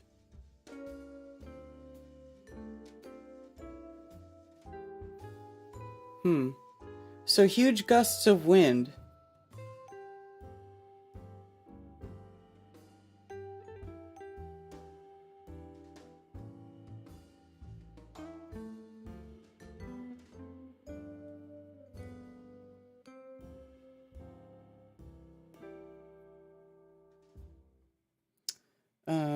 My truck has not collected any dust before and after it rained. Apparently some people think this is a result of a dust storm. It's not. It's from what happened in Ohio. Well, how do you know? You should test it. They should have it tested.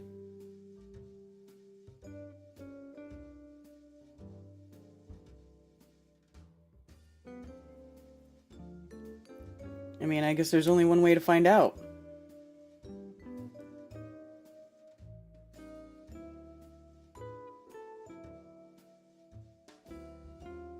White noise, yeah.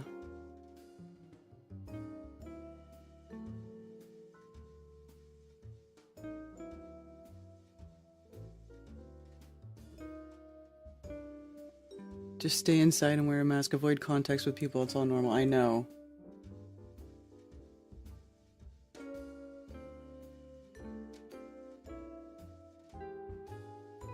Ashley, were you in Virginia?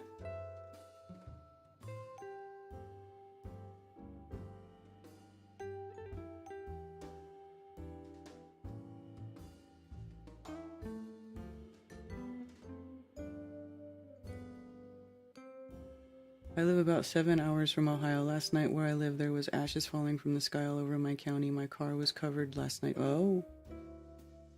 Reading all these articles, topics brings a question. Do you believe we can manifest a change collectively, sort of flipping the polarity? Or do you think this is something we have to see until it ends a cycle? I don't know, just thinking out loud.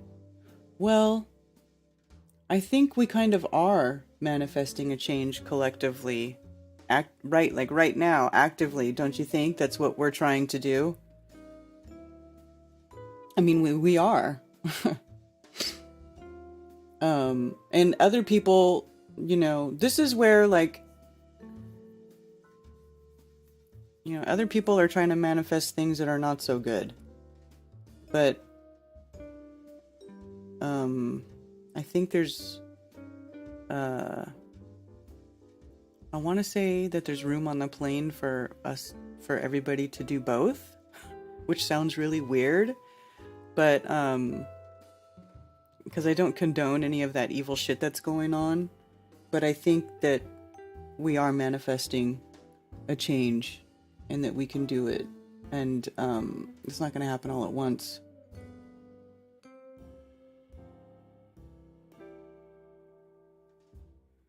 Meg Ryan.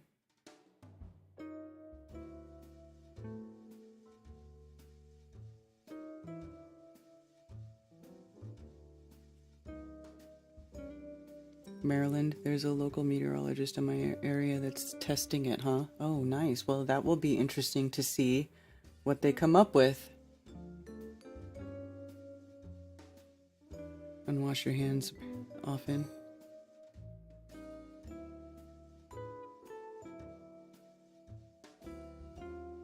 You said the words as I was typing them? Right. Exactly. I think we are. The digital wristbands? Yeah, that's the other thing that was kind of weird about,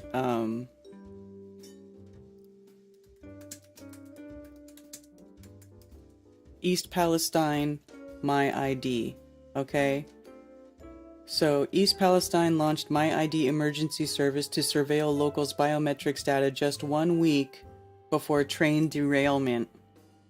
Exactly 1 week before a Norfolk Southern freight train carrying nauseous cancer-causing chemicals derailed and subsequently exploded in a controlled release, residents of East Palestine, Ohio, were told to sign up for a My ID tracking device from the local fire department. An announcement from the East Palestine Fire Department explained that My ID provides an easy method to provide valuable medical information to first responders in the event of an emergency. Doesn't this sound like what we were just reading in that White House executive order from September, the biometrics, biotechnology thing? So this must be part of it, right? Was East Palestine a test town for the release of biometric tracking bracelets?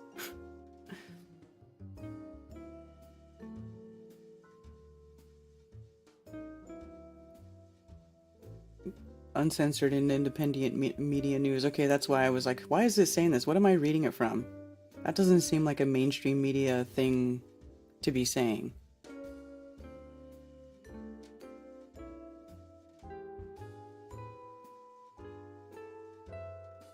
But here's their local news one. It wasn't in national news, right? East Palestine weeks away from launching new My ID medical service. This is local. WKBN, so that's a local place. Small devices ready to be used in a small town to make a big impact. East Palestine is excited to make an important medical device available to all 4,700 residents. On Sunday, there will be a special meeting to share more to start signing up. It gives us that rapid information that we may need should somebody be unresponsive or having some kind of medical emergency. My ID provides wearable devices or key fobs that have QR codes. Emergency responders use a camera phone to access important medical information. It shows them the underlying medical conditions people have supplied about allergies, medications, and emergency contexts. That information could impact treatment decisions if a person can't say it. All of the information is HIPAA compliant.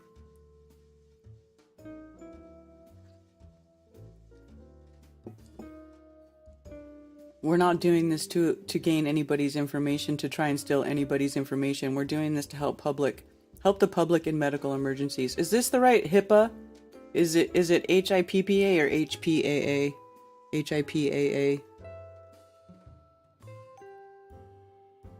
Yeah. Isn't it? I mean, talk about all of the things surrounding this town that like are a coincidence, right? Like the White Noise movie in 2022, where it was literally about a train that derailed in that town that caused a toxic air event, right? And there was even people who lived there who were extras in the movie.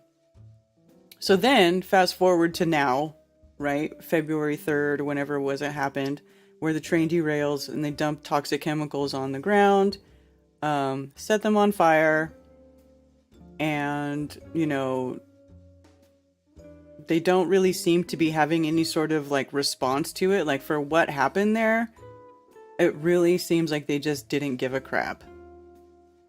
You know, no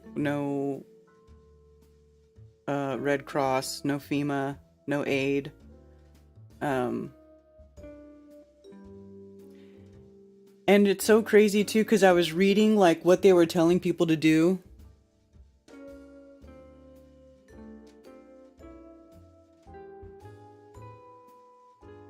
I experienced that way before any of these disasters.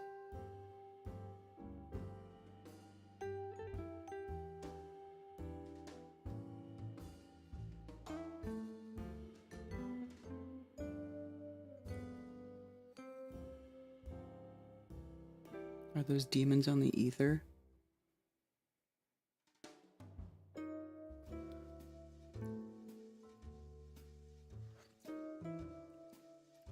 So yeah, they just happened to get their My ID biomedical tracking devices.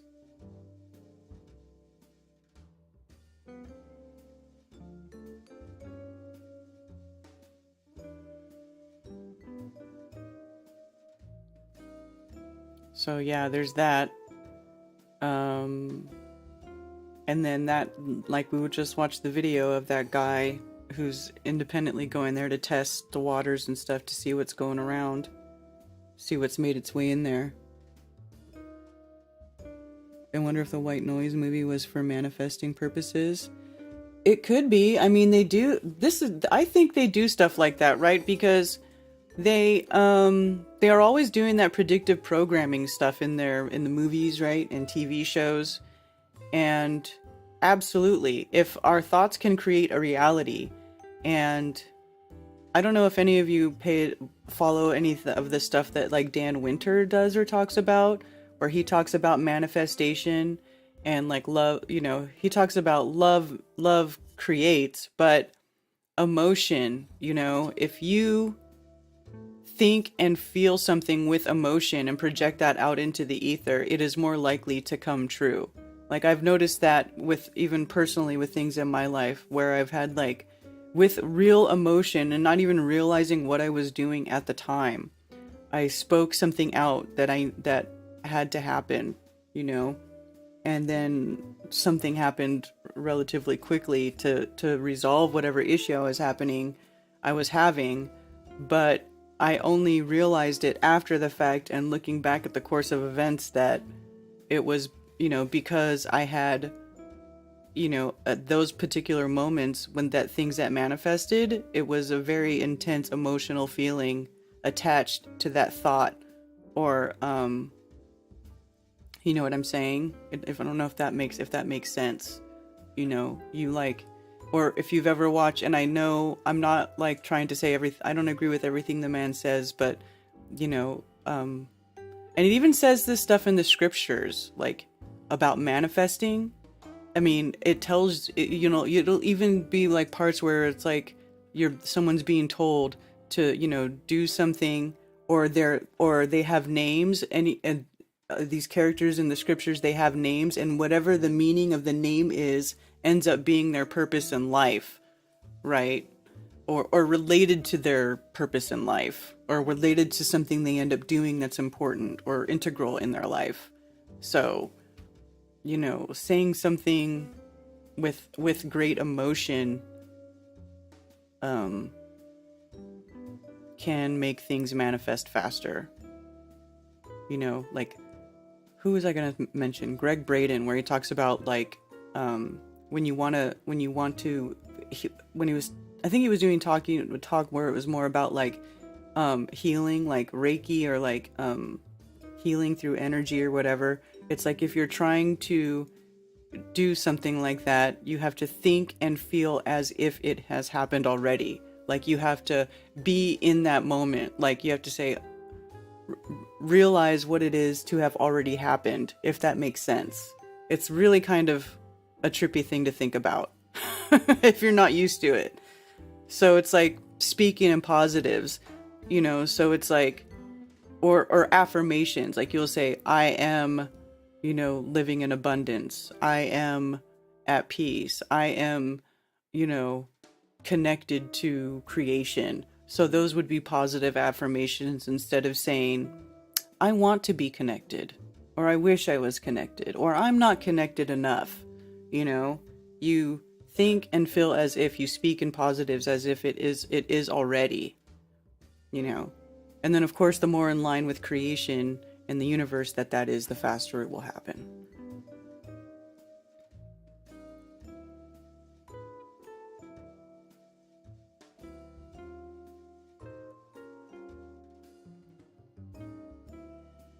Were you guys talking about Jim Carrey? Why did that come up? I didn't talk about Jim Carrey, did I?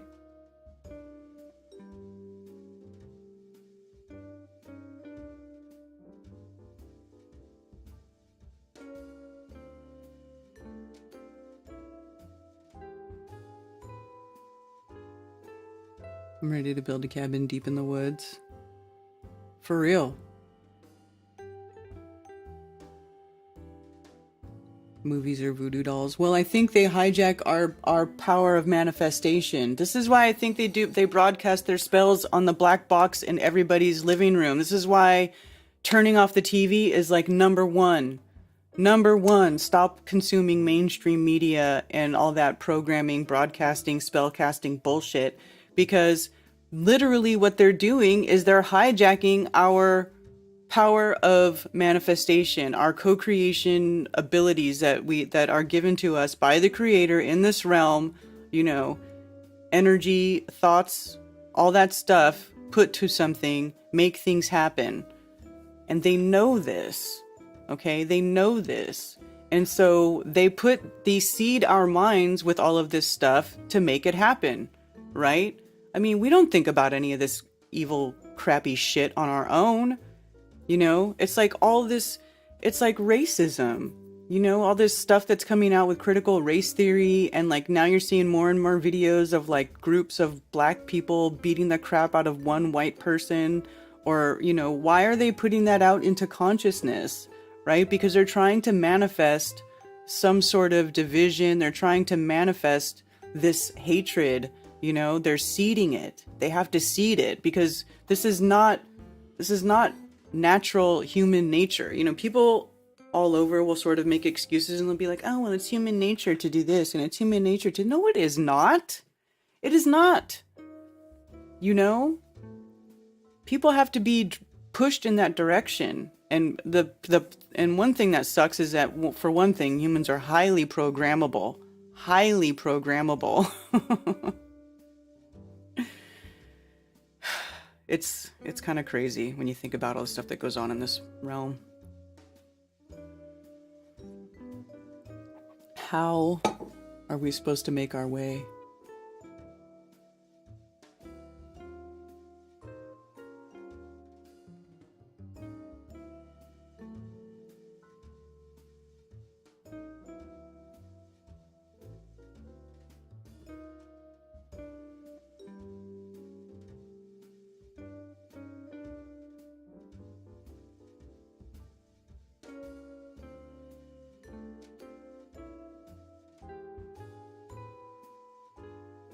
What are you guys talking about? I can't keep up with chat. They want us to vibrate fear and uncertainty, right? That's why they show us all the bad stuff, you know? They propagate that. On all racism is systemic, is where I was going with that critical race theory bullshit, right? They put it in the education systems. They put it in the indoctrination camps. They're making everybody, they're programming everybody to like judge everybody on their skin color, to, you know, you get things based on your skin color now, you're judged on your skin color. It's fucking crazy, dude. And it's all because the system is racist. All racism is systemic. I want to play this. I was watching this. Brad Taylor, and I just finished my... Hi, my name is Brad Taylor, and I just finished my freshman year at RHS. I've been a part of District 196 schools now for 10 years, and I'm going to give you a glimpse today of what's actually going on inside these schools. Despite the board's attempt to deny it, District 196 schools are quickly becoming a place where promoting activism is actually more important than promoting education. I'll take you back to my first day at RHS this fall. The principal came out and gave us a heartfelt speech about equality and standing together. He began to list countless races, such as Latino, Asian, expressing how much they matter and how important they are. But never once did he mention a race or identity that reflects me, or half the kids that were in the class. Now, members of the board, I know you haven't been to school in a while, and I know none of you, or most of you, don't have any kids left in the school district. But you must admit how uncomfortable it will be to be characterized just by your skin color on the first day of school, and be thought that you were wrong just because of your skin color. So I'll never forget the look one of my friends gave me from across the room as we were sitting there listening to this blatant bias being expressed in the so-called equity statement by the leader of our school. To be clear, I don't need you to tell me that I matter, but hearing the condolences given to other races and leaving just one race out, it inevitably you'll start to feel like you've done something wrong. And in our principal's attempt to unify us, he instead created unwarranted boundaries and barriers between his students, pitting us against each other based on characteristics that we can't control. In another separate instance, I was told that writing "All Lives Matter" on the whiteboard was political and could be seen as offensive. When I questioned the teacher after class, she told me that she didn't have an answer and she just had to erase it, and it was quickly erased. There are political signs all over RHS, about specific races that matter, specific sexual orientations that matter, and specific perspectives that matter. But when I questioned the RHS administration about how these signs were political, they told me that they were supporting human rights.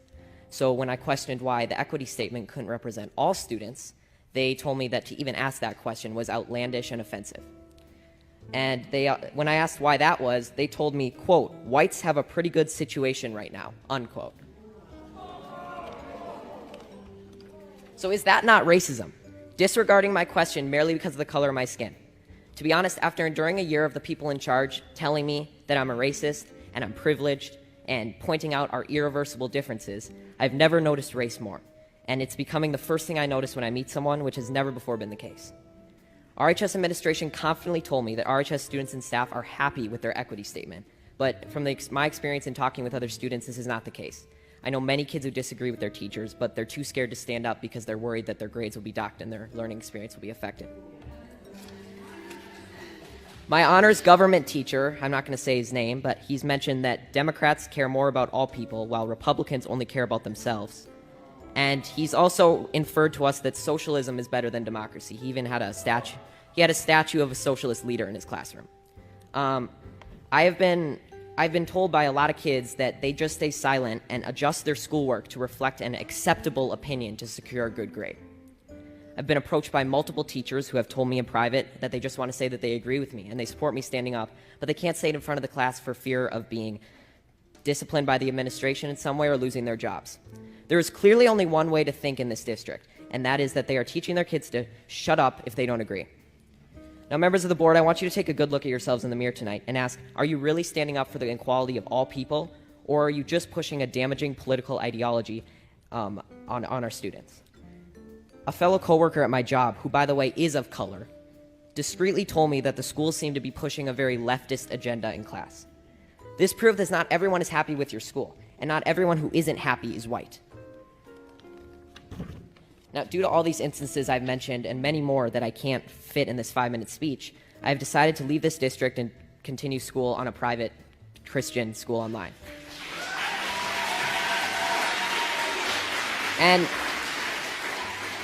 And there will be sacrifices, and I will not get to walk in the graduation ceremony or attend milestones at RHS, but I will be able to learn in an environment that is not intent on punishing me daily for my skin color and political views. Now, regardless of how you take my speech, whether you just shrug it off as malarkey or Fox News talking points, I encourage you to think about it, because someday I'm going to be a leader. I may be the president, a governor, or just a professional golfer, but I will never stop believing that everybody has value, no matter their skin color or personal beliefs, and it's a shame that you're not going to be able to say that I was an alumni of RHS in District 196. Thank you. So that's what's going on in schools these days. I mean, it's insanity. I mean, what are they doing? They're really, really trying very hard to fuck this country up. Ashley Knopp says, I took a HIPAA class in 2008 working for a doctor's office. They nailed that shit in your head. I remember it as HIPPA, HIPAA. Thank you for the tip, Ashley. Brian is saying it's let's see. HIPAA. Is that trippy? Does that trip you out? It's HIPAA. Health Insurance Portability and Accountability Act.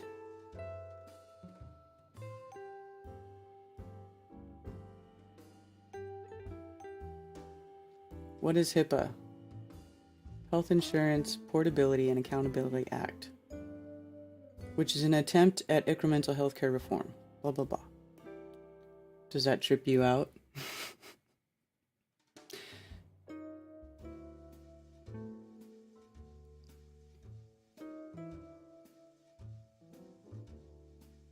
My girlfriend is an RN and she remembers it as HIPPA. That's so weird. Jason Jones, I'm a nurse and have been for 20 years. It was definitely HIPPA, HIPAA. Privacy changed to accountability. Is that what happened, unindoctrinated?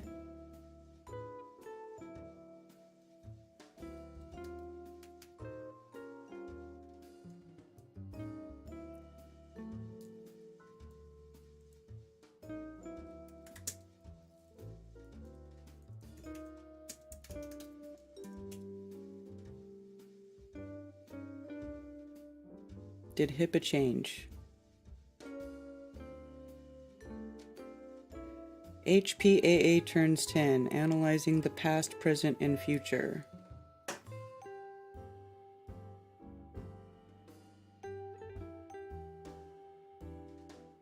So you're saying that accountability used to be privacy? So let's search that. Health Insurance Portability and Privacy Act.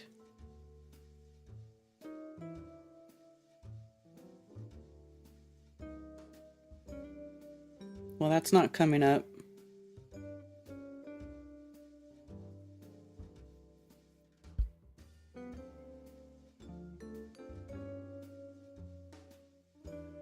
I don't know. I can't find anything that says that, but I don't know.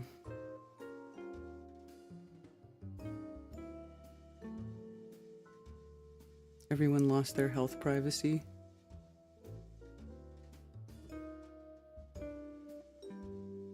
There's no document change. I was saying the same as Ashley. Your article was showing it the old way. Also, you were confused by court. I wasn't confused. It just looked weird because it's an extra E.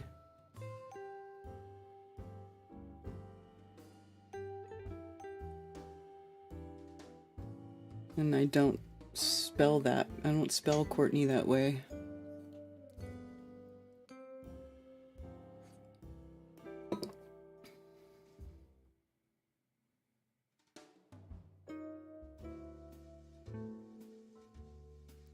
Yes, we also turn it into powder and make capsules.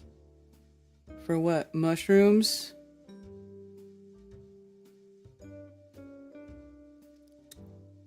That's a good way to do it. Grind it and put it in capsules. The last time I took mushrooms, I made mushroom tea.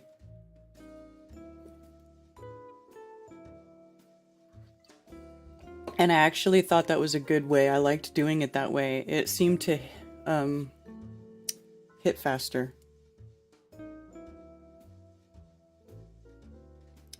By the way, good day. Are there any Alex Stein fans in the chat? Anyone an Alex Stein fan? Does anybody still think that Alex Stein is going to talk about Flat Earth ever in public on his new mainstream cuck media show? Because he's not. I just want you guys to know he won't. He thinks it's funny that flat earthers are upset at him. He was asked straight up on his channel by his guest if he thought the earth was flat, and he said no, but he thinks that there's something funny with the moon landings, that the moon landings were fake. And then he says that his show is satire and that nothing he says is real. So he's already given himself an out that if he does talk about flat earth, he could say, well, my show is satire and I don't really believe that. You don't believe that, do you? Like, he's completely written it off. He never cared about truth. He only cared about becoming popular.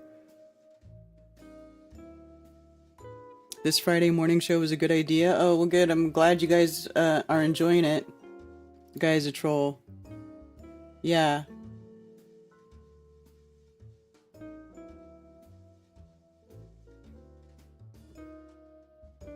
Well, check this out.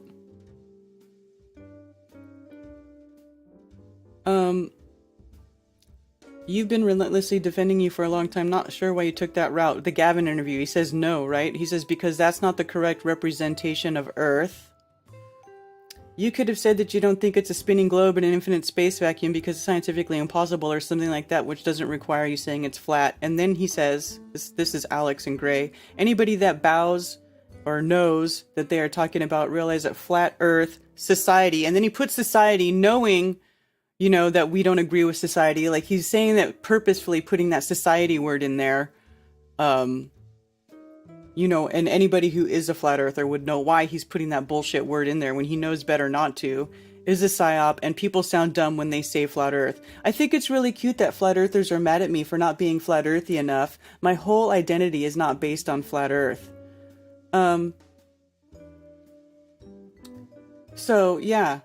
So he asked you if you thought the earth was flat, and you said no rather than crush the globe.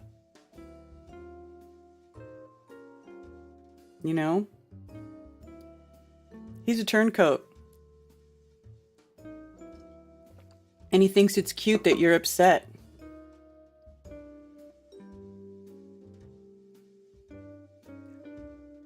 Oh, JM. Thanks for calling Coffee Talk, JM. How are you today? Good morning, Karen. How are you on this fine day? I'm just great. Just great. I saw you were giving us lots of examples of all the wonderful indoctrination that's going on with our children in the wonderful schools today, public schools, that is. Yeah. Yep. You know, we have to make sure we teach these children, they have to understand that skin color is very important to recognize, along with what you do with your genitals, because that's another important thing to base your character on, your skin color and what you do with the things between your legs. I mean, right? I mean, what else would we do with our lives? Unfriggin' believable. I always point out to people, what do you hate people of color? You hate homosexuals? No, I don't have a problem with it. I just hang out with the normal people that could care less about their skin color and don't run around telling the world, you know, I'm this color, I'm that color. Who gives a shit? What's your personality? What are you like? How do you treat people? That's what most normal people give a shit about. Exactly. Yeah. But crazy talk. I understand. Mm-hmm. So I like going to the stuff you guys put on. Cool people having a good time, could care less, where you came from, who you are. If you're cool, don't cause any shit, any problems. Hey, join the party, have a good time. But it's crazy times we living in. Mm-hmm. Absolutely. It's funny because they're talking about all this stuff. You've heard of Wells Fargo, haven't you? What's going on with Wells Fargo? Well, not too long ago, just a matter of a couple months ago, they've pretty much backed out of mortgage lending, unless you happen to be of a certain skin color. Then they've got loans for you. Really? And I'm sitting there going, that seems a little discriminatory, doesn't it? I'm just saying. Yeah. I was always told in the world of real estate when I first started getting into it in the 90s that, hey, skin color, sexual preferences, religious, that has nothing to do with anything. You can't even ask those questions. Oh, okay. Oh, great. That's fine. Now, that seems to be everything they want to know. None of this makes any sense. Right. It's crazy. They actually use the HMDA data, which is the data on a loan application that people voluntarily put on their race, gender, and all that other stuff. They actually monitor that, and then the government actually goes in and can audit banks, mortgage companies, as well as individual loan officers, and determine if they are doing enough diversity in their lending. Oh my God. Wow. None of this makes any sense. Mm-mm. None of it. This is what I'm saying. Absolutely none of it. All racism is systemic. All of it. And if they didn't make rules based on race or equity, equality, or affirmative action, all that bullshit, racism would go away. Like, it was starting to go away, and then they then they started that affirmative action shit, and everything went all crazy again. You know what I'm saying? Like, it would just naturally weed itself out if they didn't keep bringing it to the surface of everybody's consciousness and, like, making rules and mandates based on it. Seriously, I'm convinced all racism is systemic. And none of this makes any sense. Hell, you were around in the 90s going to concerts. You really didn't have any crap. I mean, you had all different walks of life of people at concerts, and it really wasn't a problem. No, I was friends with all sorts of different races, if that's whatever you want to call it, of people in high school. Like, where I went to school, there was a lot of Mexicans, there was a lot of blacks, there was a lot of Pacific Islanders. Like, we had a lot of like a huge Tongan Samoan population, so there was a lot of them. There was regular white people. I mean, it was just all different. There was Asian, everything, because I was in the San Francisco Bay Area, which is very diverse. The Bay Area is extremely diverse, and none of us had any problems with each other. When I was young, and this whole racism thing and learning about like the civil rights movement in the 60s, like, it was unfathomable to me. I was like, that's crazy, and I never imagined, and the way it was for me being young, being friends with all different sorts of looking people, and none of us having a problem with each other.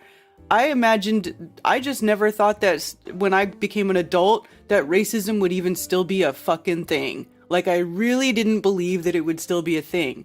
And the fact that it is, and that it's even gotten worse than when I was in school, proves it's all systemic. They are literally pushing that shit into the consciousness of society. They create this fucking racial division, and, they do it all.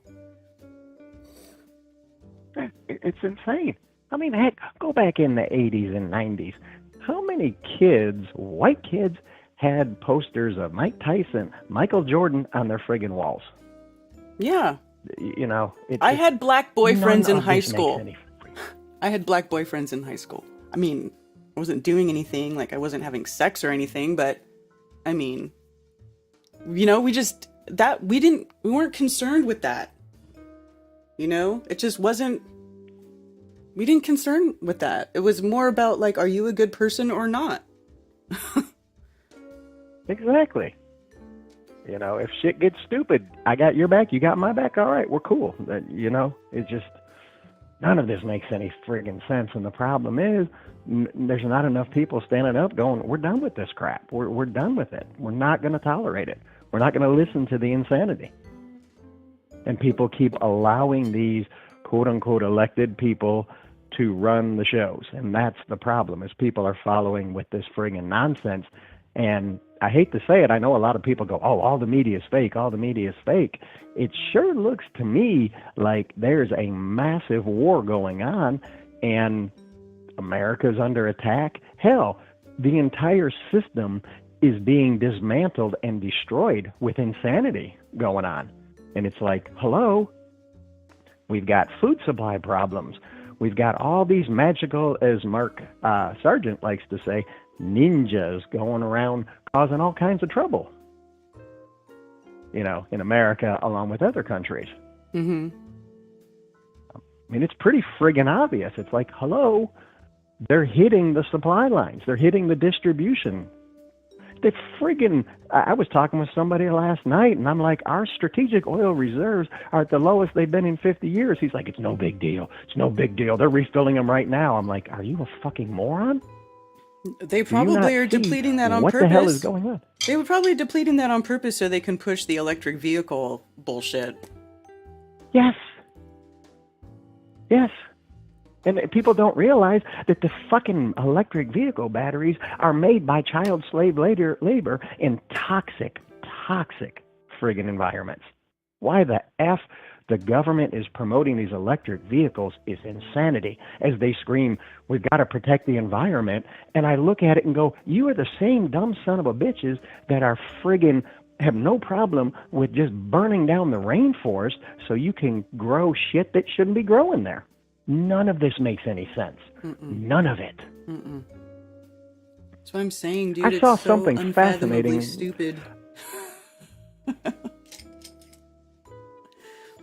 It's insane. I saw something fascinating last night, and it was talking about Mexico and showing where the main population of most Mexican people live and why they live there. It was pretty fascinating, but it was also showing the rainforest over in there. It's I didn't realize all the life that's in the rainforest, but it's so amazing because they were showing that how the rainforest works is when something dies, a plant dies, animals die, whatnot, the bacteria and other insects and the life there consumes that food so quickly that really none of the nutrients get back into the soil. And if you burn the vegetation and everything down, now you've got soil that is dead soil. There's nothing in it. They've got to put all kinds of chemical shit in it, and it costs a tremendous amount of money to keep the quote-unquote plant life they're trying to replace there and put there. It makes zero sense to do what they're doing in these rainforests. Yeah. That's a shame. That's really a shame. And you look at it, it's like the rainforest are the fucking lungs of this earth. Yeah. Right? It gives us oxygen. And they've built them. Yeah. They've built themselves so we can't go and try to plant something else there, because it's like, no, the earth needs this here to produce the biological stuff that's needed in this realm, along with the oxygen and everything else. It's like, hello, wake up. Right. Those areas have those climates because that's how the system worked itself out. That's where that's how the equilibrium settled. Some places are more lush, some are dry, some are cold, some are hot. It's just the natural diversity of the realm.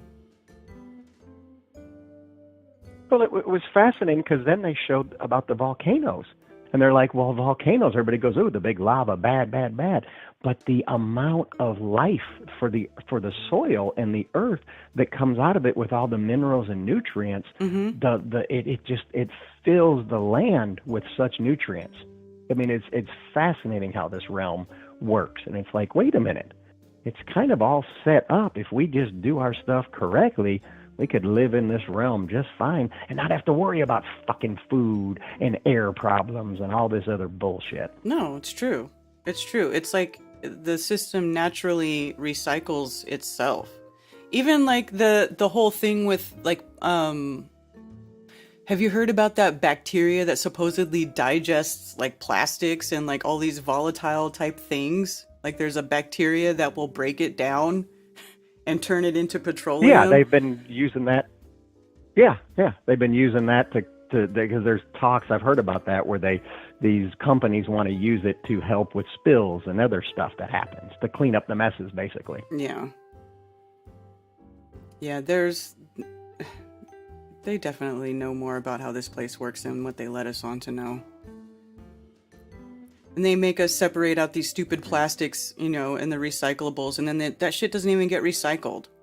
It just gets dumped in the ocean. Well, that's the thing that goes on. People don't understand that. The main thing they're looking for in that recyclable shit, they're looking for your tin cans or your aluminum cans. They're looking for the stuff that's the money. Because not all areas have, what is it, where you've got you get like 10 cents back or 5 cents back for your deposits on bottles of soda and beer. Not all states have that. You don't get it. Well, you don't get anything for glass anymore. It's just cans as far as I know. Just like cans and metals. Hell, try to find a glass bottle anymore. That's a hard thing to find. Really? Well, the beers still do it. Oh, yeah. Beer and wine. Beer. Yeah. But even beer is like turning more to cans now. I don't know. We live in crazy town, Karen, damn it. Yeah. Yeah, we do. Yeah, we do. We just need to start getting some land and just get a tribe of people to go, okay, here's what we're going to do. Get some stuff going. Hey, if you want to be here, you got to add something to the tribe. You can't just chill at the house and go, I'm just going to chill at the house and do nothing, but add something to the society and build something. And if strangers come around, just let them know, hey, we don't welcome strange weirdos that want to come change everything. Oh, so you want to start a cult? No, just have a normal place where people can live. Listen, cults, it could be a good cult. I'm in a cult. Yeah, exactly. I'm just kidding. I'm kidding. I know what you mean, though. Now you but got that true. Crow song going in my head, Karen. I know, but you know what, though? This is where, like, the Amish and stuff, like, they have it right, the way that they handle their society, and they value family values and keeping, to themselves and not being so influenced with the distorted, freaky, deaky outside world,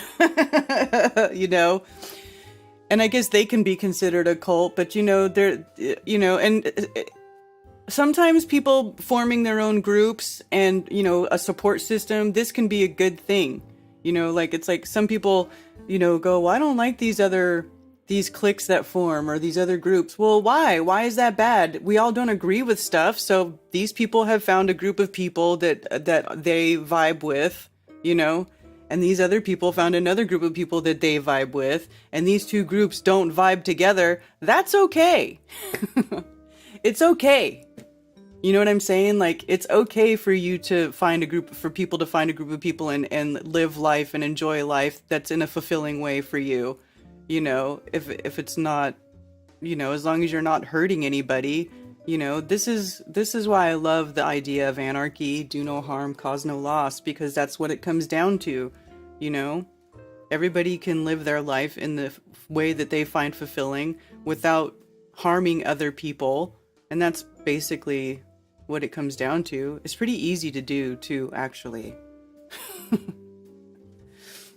Yeah, And when you talk to most people, and that's another thing people forget, and you should know this too from all the studying you have done in the Bible, is people are tribal. There's nothing wrong with that. That's not a bad thing. You know, different groups of people have different customs from where their people came from. There's nothing wrong with that. It's been that way since the beginning of time. Mm-hmm.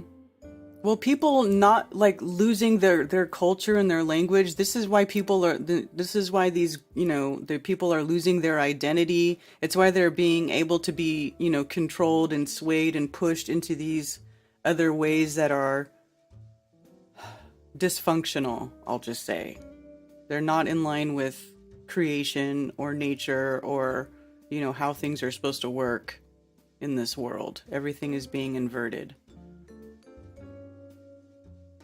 Well, I mean, look what the system has done. According to the system, there is no white culture. According to the system, look at what they say black culture is. It's like, really? Are you telling me that the gangster mentality is black? Really? Yeah. What that's nonsense. Yeah. That was created by the friggin' system. Exactly. It's like, hello, talk to most black people. The only reason they know stuff about any quote-unquote African history or any other type of history is because they had to go find it on their own, kind of like us. To find out truth, you got to go dig elsewhere because you ain't going to find it in the friggin' system, in the school system, that's for sure. Right. It's insanity. But I wanted to let you know, too, I was in the grocery store yesterday, and there were two coworkers.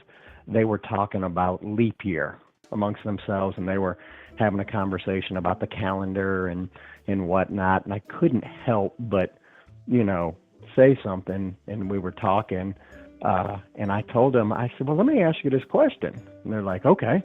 I said, how many days are in a week? And they said, 7. I said, okay. How many weeks in a year? 52. I said, what's 7 times 52? And the one guy who was, I guess, considered himself the smart guy of the two workers there at the grocery store was like, well, it can't be 364. I was like, yeah, that's the answer. And then his coworker starts doing the math on the calculator on his phone. He goes, yeah, he's right. It's 364. I said, how many days are in the year? 365? I said, mm-hmm. I said, do you see the math problem? He's like, well, that's leap year. I said, no, leap year is 366. And I said, the problem is our calendar's all jacked up. I said, if you want to know where the true calendar is and the true clock is, look in the sky. The sun and the moon show you that. They're Exactly. like, Exactly. And we got talking some more, and I said, I got another question for you. I said, on an airplane, I said, how does an airplane fly level for hours at a time and not have to tilt the nose down? They look at me. I said, well, my son last summer went to Hawaii, and he brought a level on the plane, and when it was at cruising altitude for hours, the level stayed level. How could that happen if we're on a spinning ball? Because they were talking, well, maybe because the Earth spins slower and faster and all kinds of bullshit trying to explain the 365 versus 364. Mm-hmm. And the one guy looked at me and he goes, now, wait a minute. How accurate are those torpedo levels? I said, well, it's water in an air bubble. It's pretty friggin' accurate. And he's like, huh. Well, there's when you see it's so big, and he's trying to explain it and make logical sense of it. Well, you see, because it's flat, because it's so big. Uh-huh. So the ball is so big, it's got to be flat, right? Okay. But the guy's sitting there trying to justify the Earth being a ball because it's so big and it's flat, and that's why it doesn't tilt. Oh my God. It's funny watching them go through the mental gymnastics to try to justify the ball nonsense. Well, then I left him with, and I told the one guy who seemed to be starting to process what I was saying more. I told him, all right, pretend you're the sun on our magical spinning ball we're talking about here. And he's like, okay. I said, I'm the earth. I'm facing you. It's February 23rd right now. He said, uh-huh. I said, I'm going to move to where they tell us the earth will be 6 months from now. It's going to be the same time of day, so I'm still going to be facing the same direction. And I walked around behind him, and now my back was facing him, and he was being the sun. I said, you see the problem with the model? And the look on both their faces was like, you're right. Good job. And he was the other guy was just trying so hard to justify it. And then he started talking about, when I mentioned the plane thing, he goes, I thought you were going to say that we should go faster if we're going with the spin of the earth versus against it. Because he was ready with his answers for that, but that wasn't what I presented on the airplane. Right. So he did have his answers to explain why we don't get to California really, really, really fast if we're traveling from the East Coast.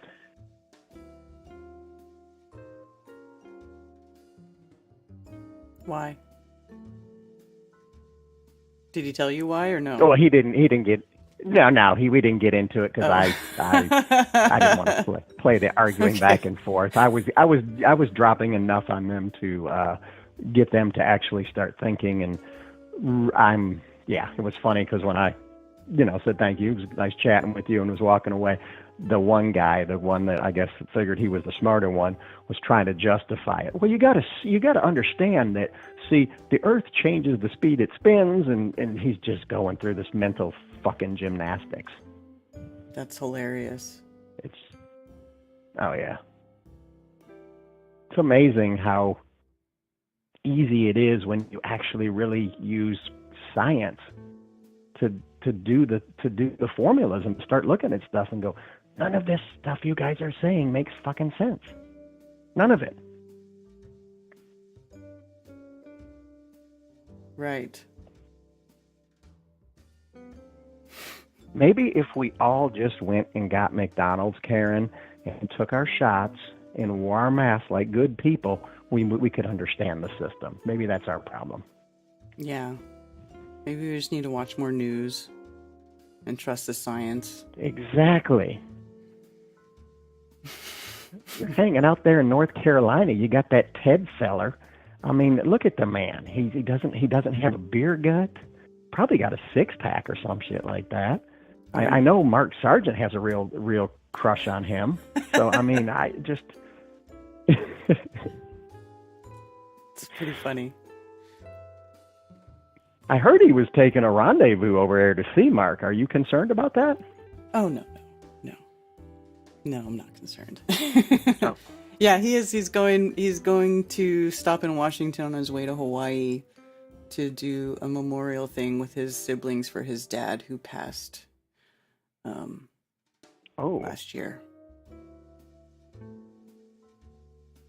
Yeah. Well, he'll at least going to the nice part of the land, Hawaii. Yes. It's beautiful there, from what I've heard. Yes. As my son was telling me, he went off in some of the, areas where the forests were or whatever, out there. He said it was incredible. He said it's just beautiful. He goes, there's so much life here. Yeah. Yeah. It's awesome. Well, tell Ted to have a safe trip. Okay, I will. Tell him to watch out for Mark's advances. Yes. It's a good thing he's got lots of muscles to fight Mark off with. Yeah, I think Mark might be in trouble because Ted's a little younger, and Ted does have some pretty good muscles on him. That's why I'm saying you got to get the McDonald's and shots in him. We'll get him right into shape in no time. He won't be able to run a block in a couple months. Okay. All right. Thanks, JM. Thanks, Karen. Appreciate you. Mm-hmm. Bye. Bye. It's funny.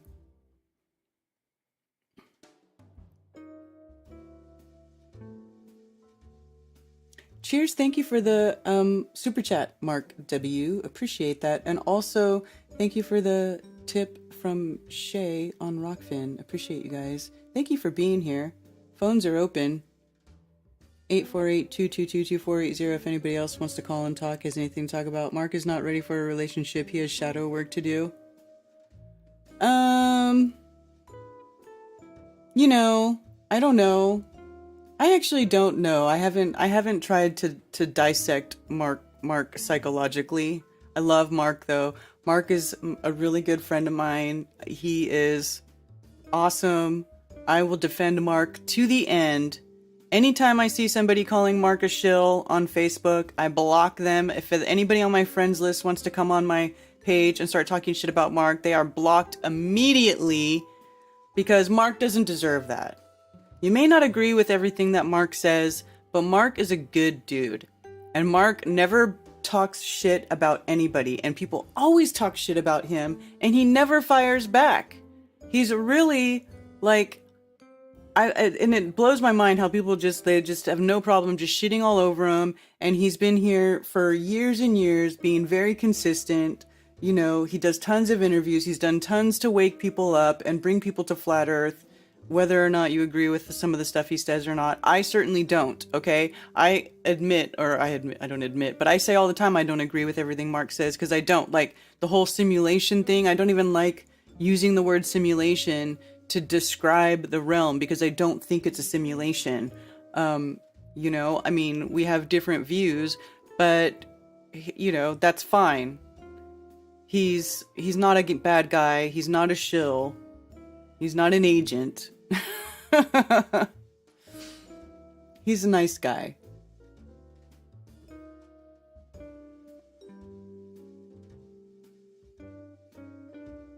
Yeah, he will answer any question you ask him. He doesn't hold back. He's very genuine. Hi, Ted.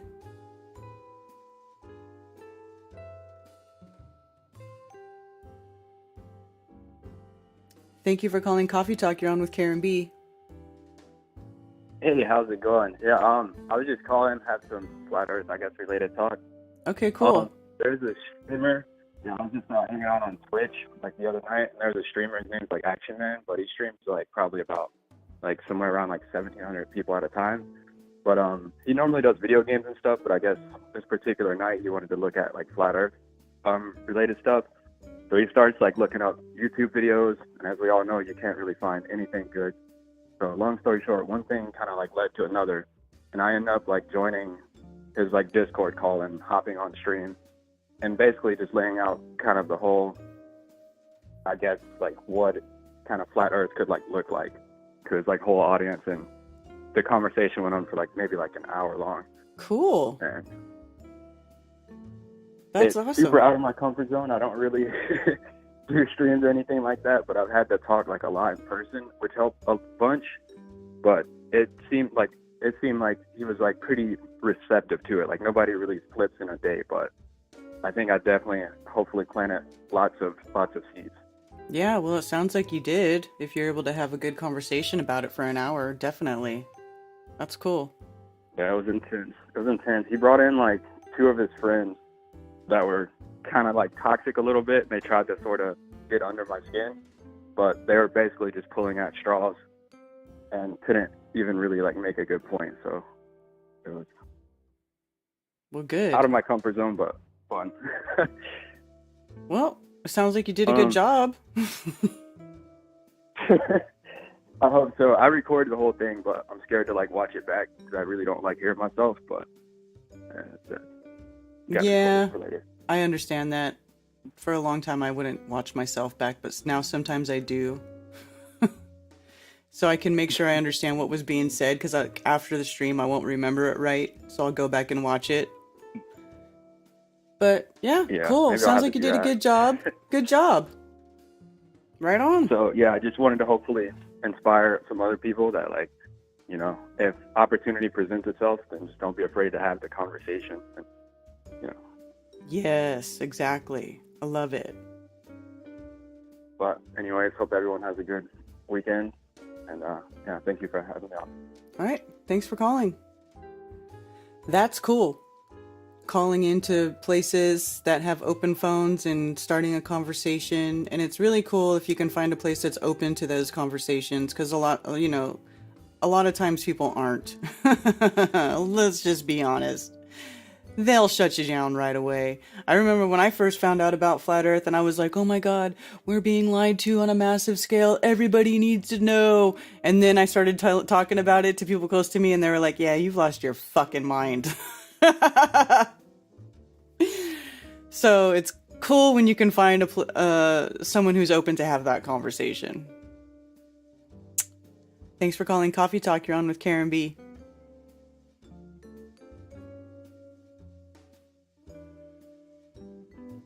Hello.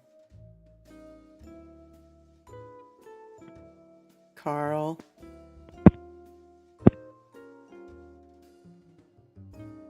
Hello. Hello? Hello? Hello? Can you hear me? Hello? Hello?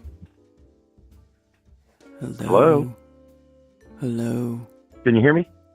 I can hear you. I can't hear you. I guess not. Can you hear me now? I'll call back. Yes, call back. He can't hear me, so call back.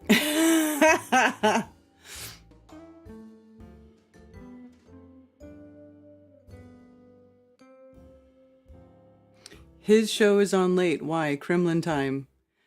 Well,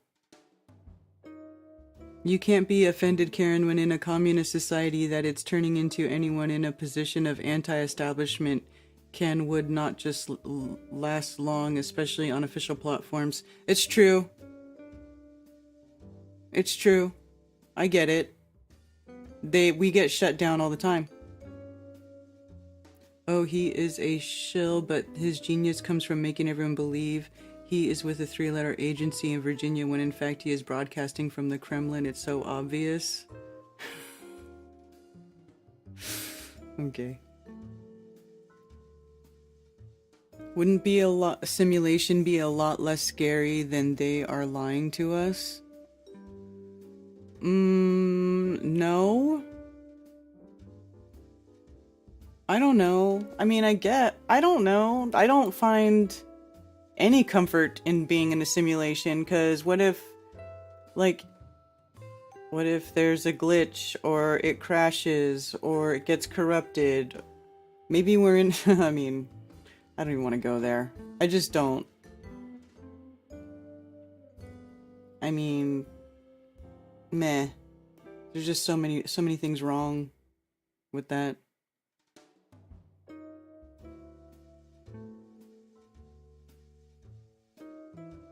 That guy, Dr. James Gates, that people promote about saying this place is all 1 and zeros in a simulation. Ever see people quote? No, what?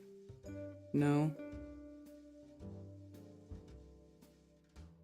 Had a good friend tell me that they will show up to my Effie gathering with a whiteboard and then they'll all be globies again. I was thinking of offering $50 per convert. Oh, and end it? Oh.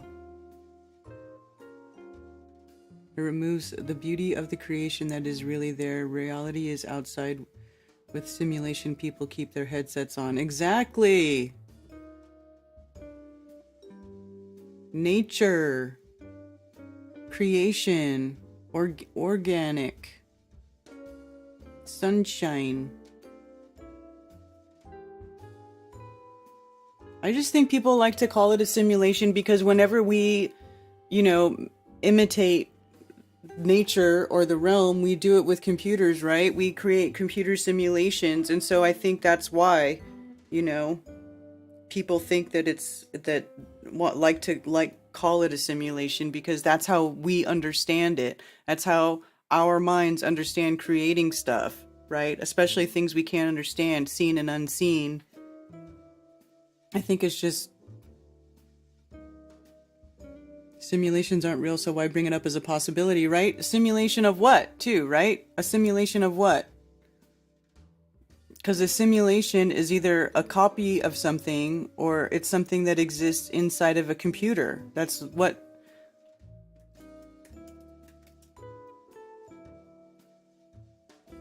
Simulation, the act or process of simulating an imitation, a sham, assumption of a false appearance.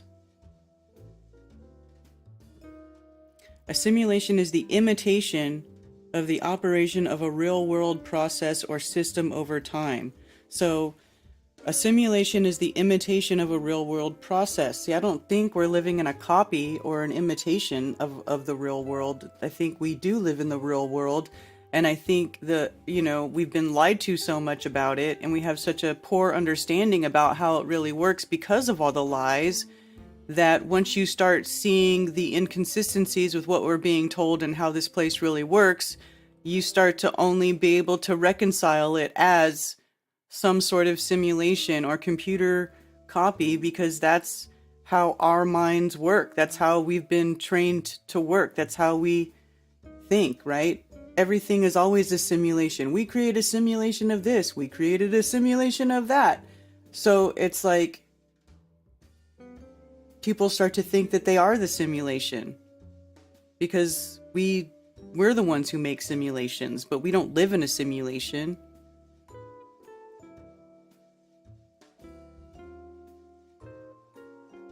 Reality works and has rules. That's what I'm saying.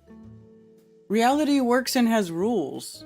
So, if it was a simulation, then you would be able to change things. Rules would be changing. And I don't think the rules change. I think they just lie to us about the rules. We're given limited information, so we don't have the knowledge to properly take advantage of the things in this realm, the way this realm works. But we actually have 12 senses. We might even have more. I don't even know. Overthinking, overanalyzing separates the body from the mind. Yes. Hi, Reed. Good to see you.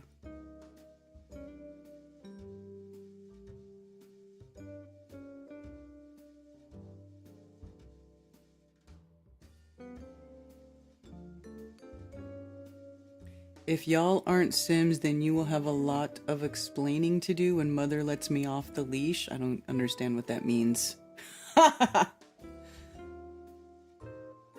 No, we don't make the rules, but we have to follow them. Like, there's things you can and can't do here.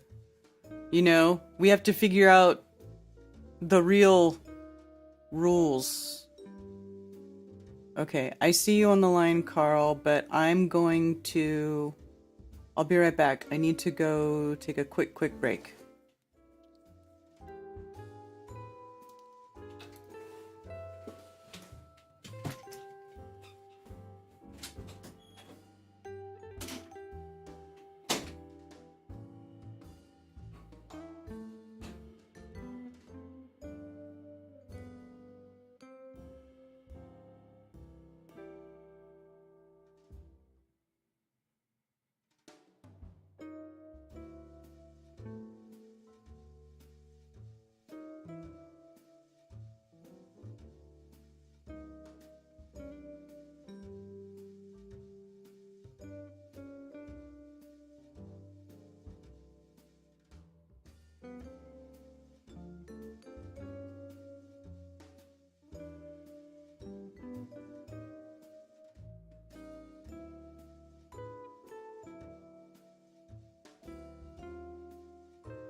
Doobie doobie doo.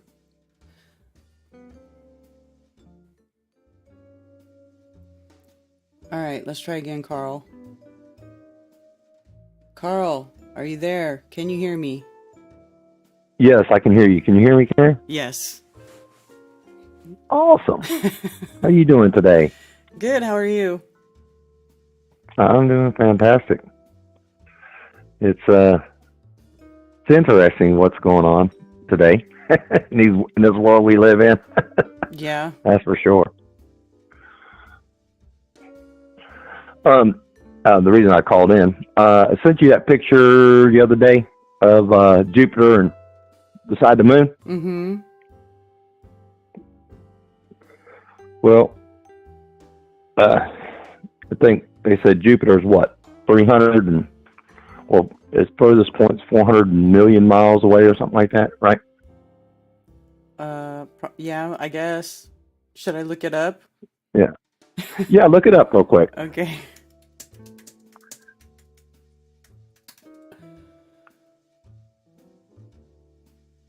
From Yeah, it's Earth? very interesting. From Earth or what? From Earth? Oh, yeah, from Earth. Yes, from Earth.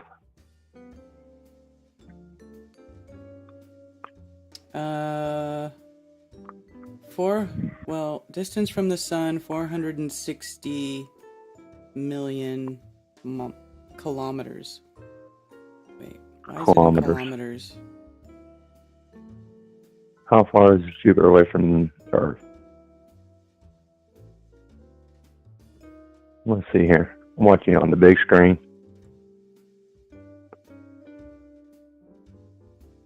So how many in miles would that be? I don't know. It's not telling me.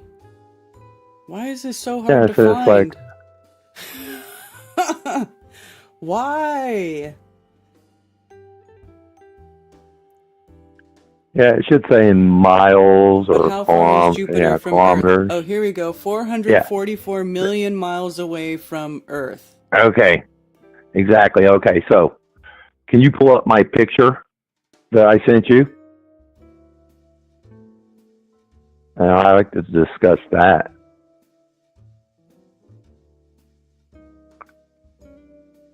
Okay. I want to say everybody, FE Nation, saying hello to everybody in chat.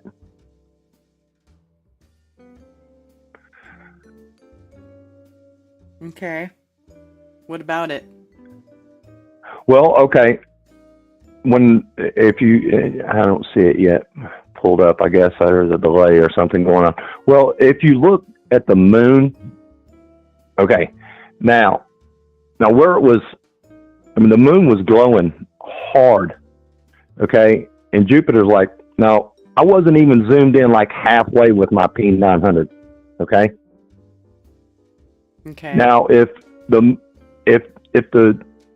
Jupiter, which you can count right there, and all those little dots are all the moons, and you can zoom in on it, and there's only 4, but the moon was lighting them all up. That was really, really close, and there was total of 8, I think. 1, 2, 3, 4, 5, 6, 7, and there was another one which I got another picture. And one of the other moons popped from underneath it in a later picture, like a couple minutes later. It was crazy. Now, how can my camera of P900 see something that's 370 or 400 million miles away and light it up like that? That's crazy, isn't it? Mm-hmm.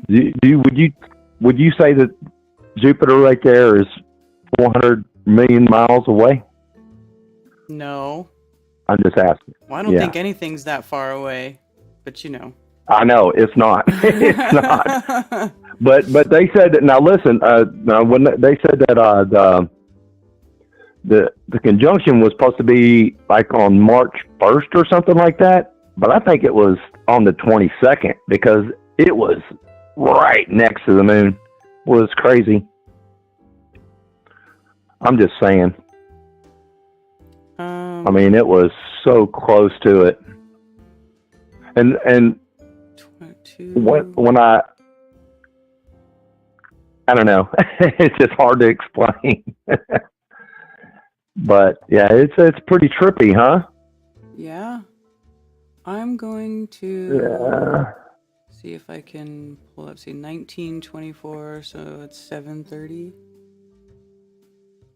Yeah, because it says I got that Stellarium 7, and I look at the planets and stuff like that, because that's what I do. I want to know I already know that the Earth's flat, all water's flat. Mm-hmm. I got that. I deal with the luminaries above us and watch what they do. I think Venus, one of those might be Venus, because right here. No, Venus. No. Venus is down to the right, way down. It wasn't that close to it. I got a picture of it. Venus is way down below it. Venus isn't in that picture right there at all. I got pictures of it. It was way down below.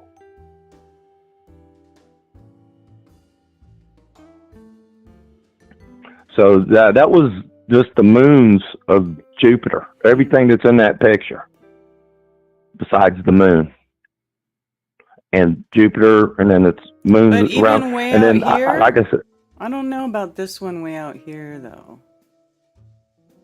That far away? The moon, if you pay attention to the moon, it lights up. Anytime it gets close to any star, that star will start glowing brighter. Has anybody seen that? The moon? No. Yeah, you got to watch that really close. But yeah, that's all that right there. That one, all those, and about a couple minutes later, when I was taking other pictures, I could probably send them to you, and I filmed it too live, and you could see actually the top two moons at one point were right behind Jupiter, and I watched them, I filmed them coming up to the top of it. It was crazy. I'm pretty sure I got that on film. I have to look through my footage. Interesting. But there is no, everybody's always saying, well, there's four moons, is all you ever see. But no, there's at least 8. Well, this is, and that picture I just showed you has got 7, but there's actually 8, because I got another picture just, like I said, right after that one. Yeah, they say Jupiter has 79 moons. It was right next to the moon. I would have seen 79 moons. There's no way. 8, though. I think I'm pretty much 8 is what I sent a picture to Jen last night of 8. Because like the other picture, like I said, it was the one that there was, if you look at the picture, there's 1 above it, and then on the picture I sent him, there's 2 coming right around it. So, I don't know. That's all I'm saying. It's freaky. Oh, well, this thing says there's 95 moons of Jupiter. Yeah, they're way off. I mean, I think the moon, that's the only reason I was able to catch the other ones. Usually there's 4 that definitely I can see. But when it got close to the moon, that moon lit them up. It was. Oh, here it says. It was pretty interesting. Of Jupiter's moons, 8 are regular satellites with prograde and nearly circular orbits that are not greatly inclined with respect to Jupiter's equatorial plane. Exactly. I'm telling you, I got the 8. I got the picture of the 8 for sure.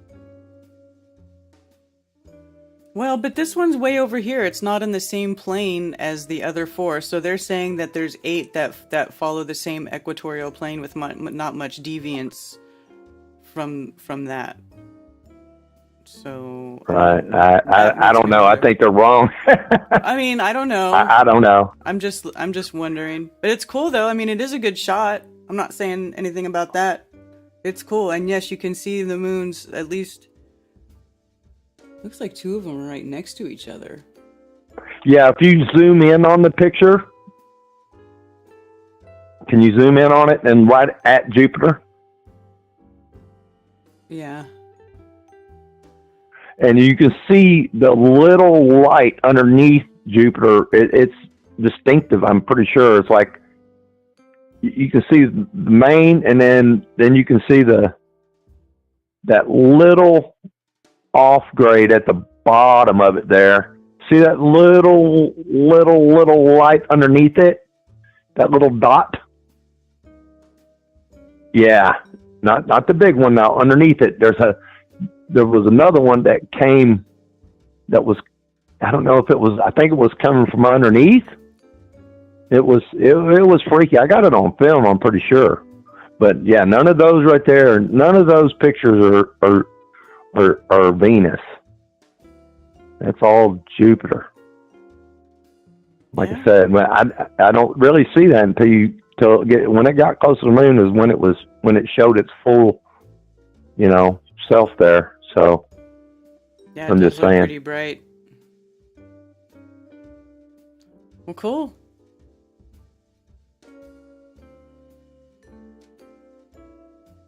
So anyway, meanwhile, back at the camp.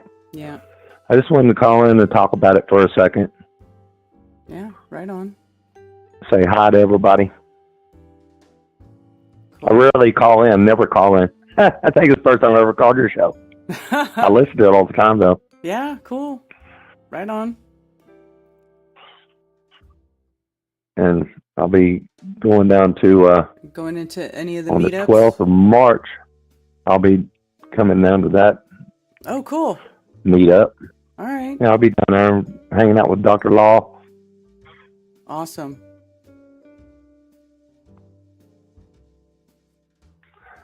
Anyway, yeah, this world's crazy. Mm-hmm. Too much stuff going on. Lots of stuff. Do I have some trolls in the chat? Fear the flat earth. So what is the point of this again? It's always funny when Karens try to do science. Oh, you guys think you're funny. I ain't reading the chat right now. Right. I do that on my phone. Cool. So we'll see you anyway on the 12th. Yep, that sounds great. All right, awesome. Peace out, everybody. Keep it flat. All right, take care. Rock and roll. All right, bye. Bye. Rock and roll.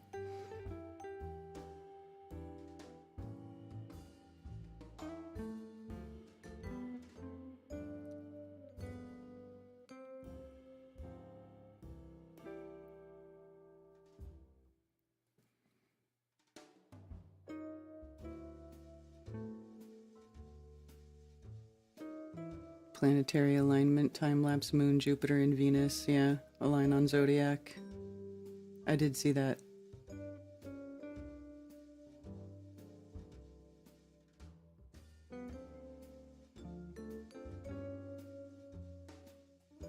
I got pictures of the Cheshire moon in the trees. That's cool. Looks like Alice in Wonderland. Yeah.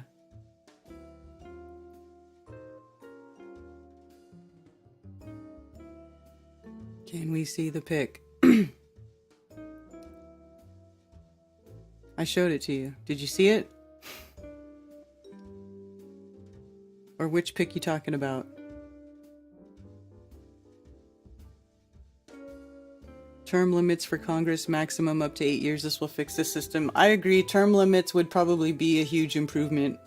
Get these freaking career assholes out of there. Corrupt assholes. The government is 100% corrupt. You know? Actually, the way it's set up, if you read the Constitution, if they actually followed the Constitution, it would be a pretty cool for a government. It would be a constitutional republic, not a fucking fascist fucking whatever you want to call it is we have now. I don't even know what to call it. Because it's not what it's supposed to be. I know that.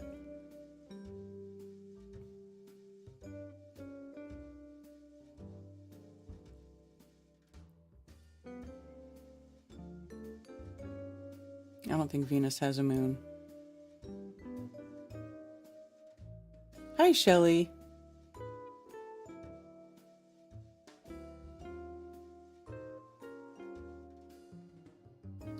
The wandering stars represent the fallen angels that didn't follow Yah's orders. Not sure if that's true, but I like it.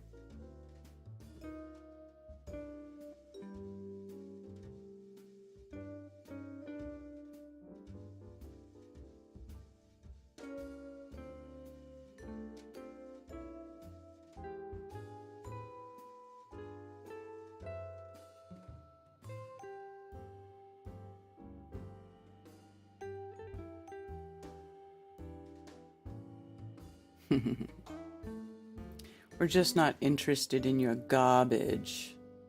In your garbage.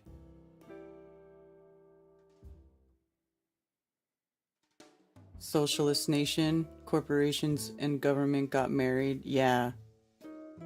Exactly. They're just making backdoor deals with each other on how they're going to screw us over all the time. Seriously.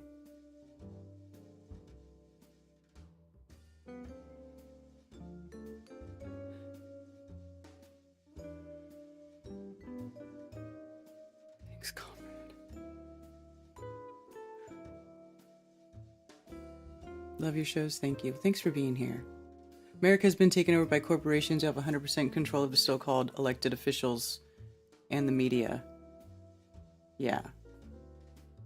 Yeah, it's a bunch of garbage.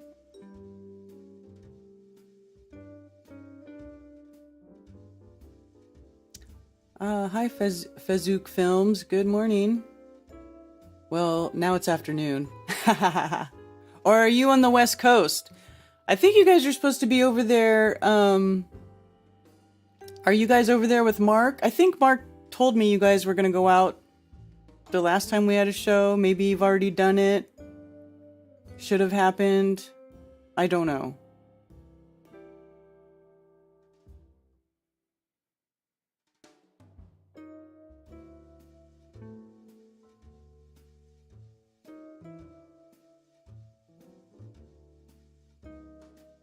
Yeah.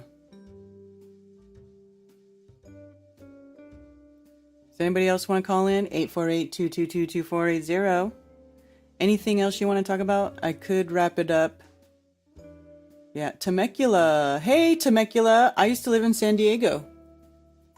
We are in Asheville. Oh, okay.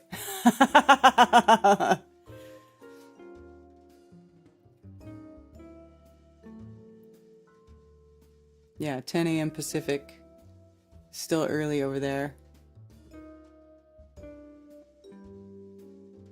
Just like in the past, they want to enslave the people. Right. Venus doesn't have moons. I don't think so.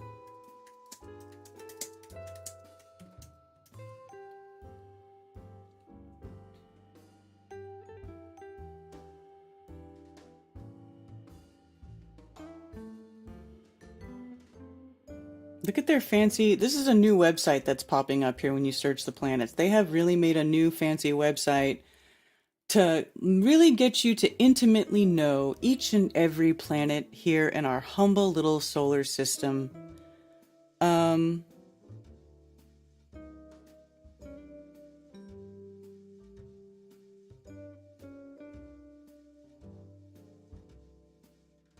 The ancient Romans could easily see 7 bright objects in the sky: Sun, Moon, and 5 brightest planets: Mercury, Venus, Mars, Jupiter, and Saturn. They named the objects after their most important gods. Venus, the 3rd brightest object after the Sun and Moon, was named after the Roman goddess of love and beauty. It's the only planet named after a female god. I don't see anything about moons. Oh wait, here we go. Venus has no moons. Venus has no rings. No moons and no rings.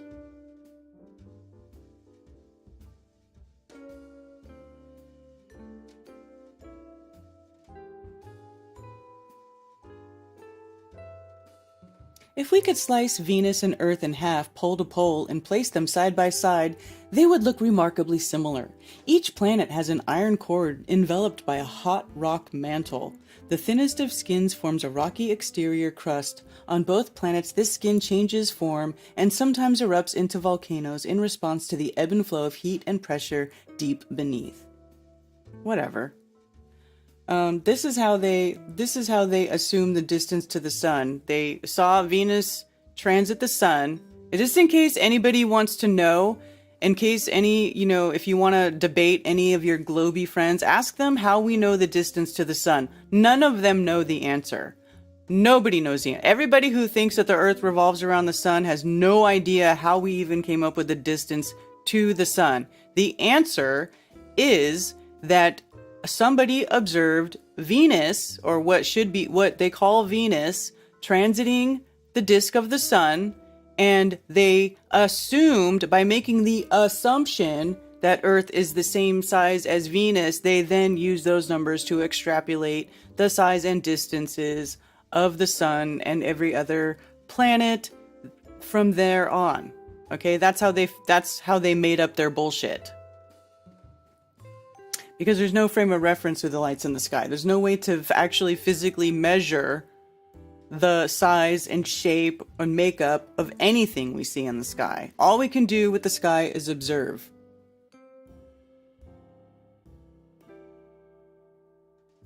Yes, Christian Huygens says the Venus was the same size as Earth.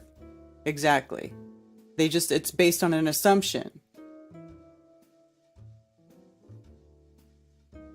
I thought Venus came up ahead of the sun every day. Well, no, it changes. It changes, no despair bear. Yeah, because pseudoscientific mathematics based on fallacious assumption. Exactly.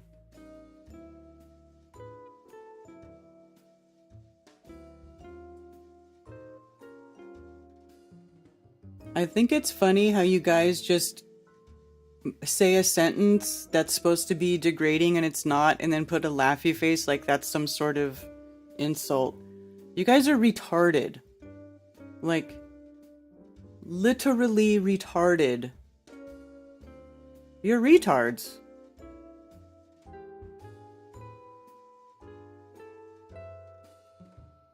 I mean, you're sitting there making a joke, but you know I'm right. Go look it up. That's how they supposedly found the distance to the sun. It's not been actually measured. It's all based on assumptions.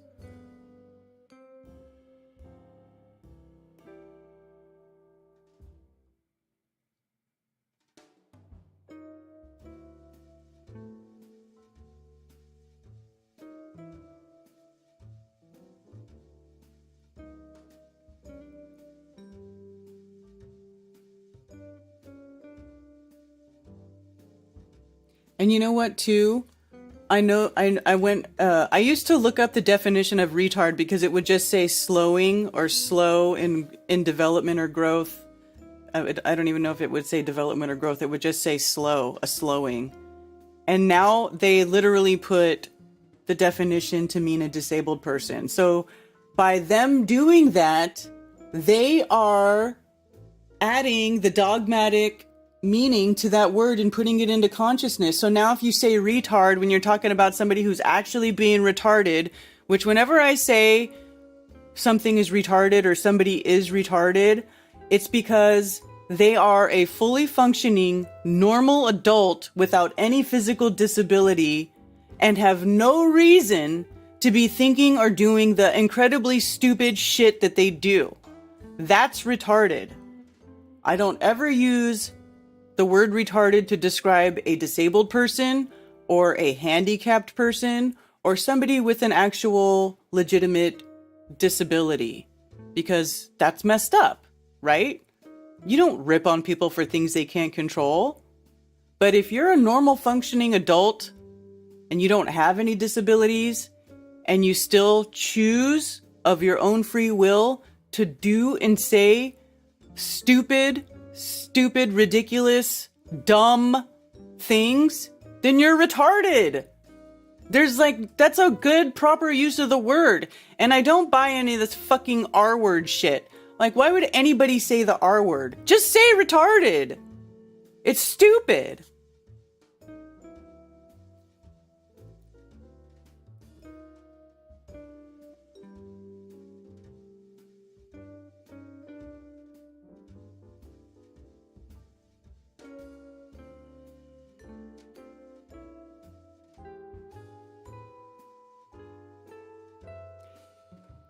We just need to own the word and take it back, just like calling stupid people gay.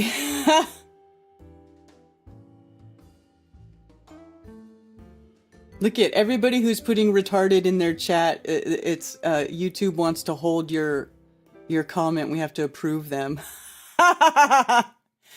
It's so stupid. Oh, good. You finally just banned him. I was like, why don't you guys just ban that guy?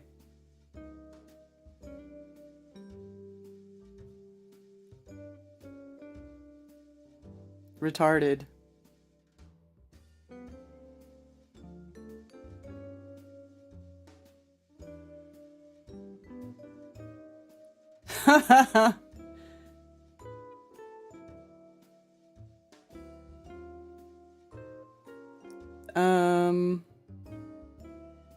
All right.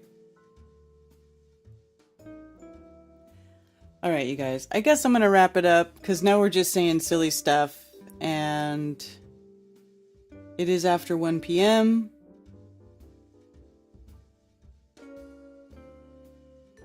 Learning to parrot misinformation is super retro retarded.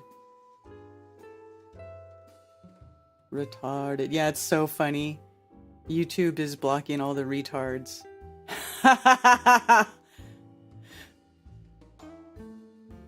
Okay, I got one more call and then I'm going to wrap it up. Thanks for calling Coffee Talk. You're on with Karen B. Hey, can you hear me? Yes. Hey, I got a question about gematria. Can I ask you a question about that? I mean, you can. I'm not big into it, but you can ask. Yeah, I heard about it back in 1987 when I was in high school. My high school teacher told us about it for like 35 minutes, the four base ciphers and stuff. And she told us that the news was scripted. She told us sports was scripted, and maybe the stock market. It's been a long time. It's back in 1987. Wow. And I was trying to call Zach and tell him about it, and he called me a shill and hung up on me before I could say anything. So, but well, I just wondered if you'd ever discussed it. Why would he do that? I guess. Well, he discovered it himself because of the number 47. I guess he'd seen it in the news so much that he it caught his eye. I knew that 9/11. I saw the numbers in 9/11, the date and everything, the numerology. I kind of noticed that, but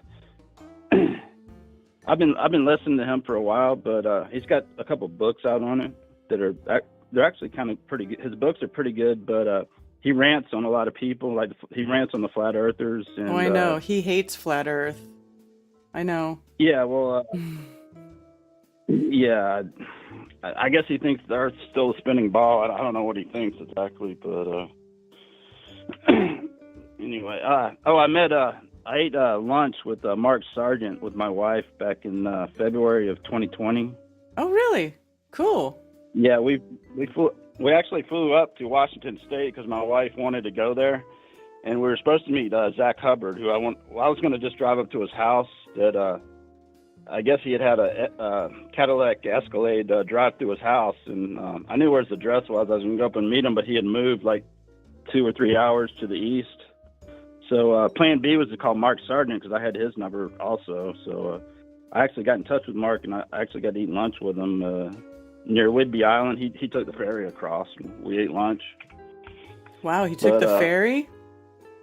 Yeah. Because now he complains about having to take the ferry to across.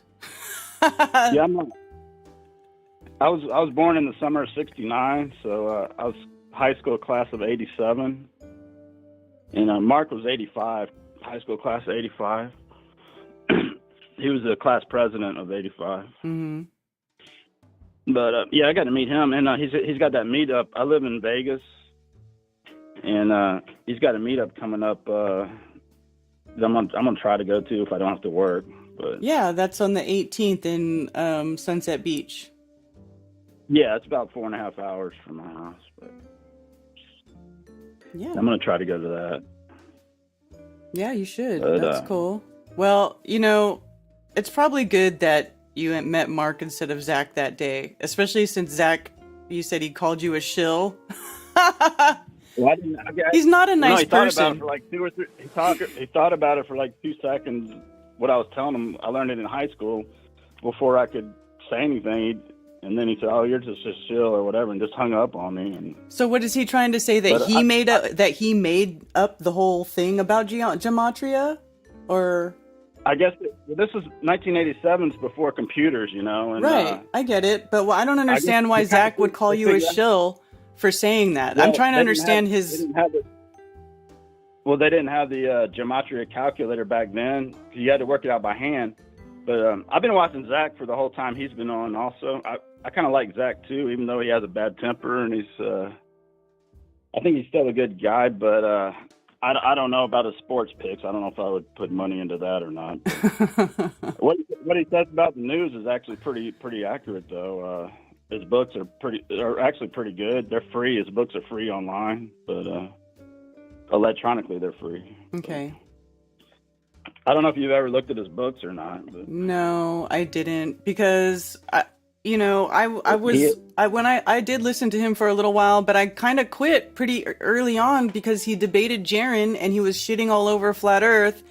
And then I thought some of his stuff was kind of far-fetched, and it just seemed like he was like, I know that that numbers do play a role and there is something to it, but I just felt like it was just too numbery. Well, see, back in high school, my high school teacher, when she was saying, she showed us the 4 ciphers on the board, and she said that the news was all bogus by this code, you know, and it kind of raised my eyebrows. And sports, I didn't really watch sports. I hated watching sports, but she said sports was rigged also. But then she started doing the life lesson number and saying how that number would like follow you in your life and all this, so you could calculate it. And that's when I kind of said, nah, this couldn't be, you know. Oh, like the life path number, you mean? Like a life path? What's weird, yeah, like numbers, like your birth date, you can get a life lesson number out of your birth date, I think, or something. That's your life path but, number, yeah. It's just weird that I've seen certain, like a certain number would like pop up all the time in the casino. And it happened to be my wife's birthday, and I was drunk playing slots, and I just happened to walk up and bet on that one number, and it just hit, you know, on the roulette wheel. Mm-hmm. And that's kind of rare. I mean, I never play roulette, very rarely. It just freaked me out a little bit, but I kind of laughed it off. I was like, damn. I mean, the odds are 38-1 that you hit a number if you put it on there. But yeah. Anyway, but. Yeah, I don't like the direction things are going in right now. The way everything's going, it's just it's not looking good, I guess. Yeah, it's kind of crazy. It's crazy out there, right? Yeah, but I guess they got they want to go to war. I guess I don't know what they want to do. They always want to go to war. They always want to go to war, so they can. This one looks like a big one coming up. So I don't know. Yeah, they're trying to do World War III. Yeah. But so how's the flat Earth movement? Is it still growing, or is it kind of? I know that the with the virus thing, it kind of slowed down, but. I actually think it is growing. It is growing quite a bit. Actually, on the Clock app, we're up to almost 100,000 users. There's 92,350 users. But yeah. So like how far away do you think the sun is? Do you think it's like 3,000 miles, or what do you think I don't think it's 3,000 miles. I would think it's much closer than that. Much closer. Well, Yeah, that's what I was wondering. I think it's closer. I think everything is small and close, you know. How big do you think these stars are you see at night? What's the diameter, would you say, of the stars? Oh, I have no idea. I have no idea. Yeah, I don't have any idea either. I don't know what they are. But they're fun to look at and to think about and to sort of, you know, postulate what they are and how they exist, but, you know, would never know. Yeah, I went to in Vegas. They got a planetarium in Vegas, and they also got like a nice telescope. You can look at the moon and Saturn. And I went to that with my wife, and we went inside the planetarium. Then we went in it's kind of like a doghouse telescope outside. You could we looked at the ring of Saturn with it and the moon. We looked at both of them, which is pretty cool. Yeah. Yeah, I like that. That was fun. But yeah, I hope I'm gonna be able to make it to see Mark though in March. Or something, I'm hoping so. Yeah. Well, cool. You said you're in Vegas? Yeah, I've moved there in 2012. I've had 3 earthquakes hit since we lived there. We bought a house right when we moved there. But I was stationed in I'm retired military. I was stationed in Florida at Eglin Air Force Base. Cool. And yeah, I retired and just we just drove out there from 3 days. I made it in 3 days.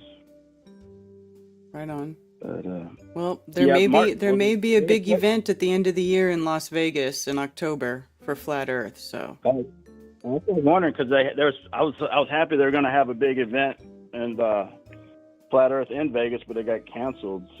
Yeah, I'm trying to do it again. I'm still working on it. It's really hard to get these places to call you back. But I'm still working. I'm in Greensboro, Georgia, at my mom's right now. It's hot outside now. It's February. It's like feels like 80 degrees outside. Yeah, and that's how it is here. I'm in North Carolina. Yeah. It's nice. Yeah, it's nice right now. I'm flying back to Vegas Saturday. And it's like 50 degrees for the high, 55 or something. Crazy. But anyway. All right. Yeah, I'm gonna try to meet them. But it was cool talking to you. Yeah, thanks for calling. All right, I'll talk to you later. Bye. Bye. Dude, how crazy is that to have a teacher in 1987 telling the class about gematria and telling them that the news is scripted? That teacher's awesome. That teacher is awesome. I wish we had teachers like that today. But now we've got teachers who are like, think the air is lava. They're treating everybody like a disease. You know, they're dressing little boys in dresses and asking what their pronouns are. I mean, it is so beyond fucked up. Like the days of having like somebody like coming across somebody like that in public education is probably long gone. You know what I'm saying? Like just long gone. Wandering stars got to be closer than the fixed. It's obvious they can transit the sun. Well, I've never seen... Yeah.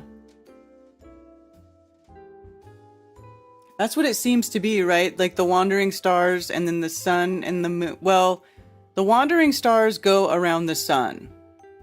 Or they appear to go around the sun. Do they really go around the sun, though? Maybe they just go around the center just like everything else.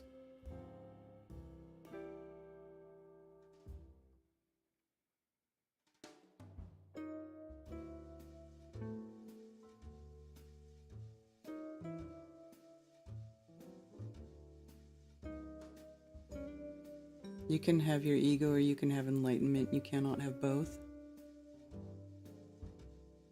Calling it alternative cosmology can soften the blow at times. I didn't even tell them it was a flat earth event. These places are just really difficult to get them to call you back. You have to chase them down. you know? So I'm still trying though. I haven't given up yet. I've not given up yet, but I'm like, dude, I would have liked to have had the venue locked down by now so that I could make an announcement, but it's just so difficult.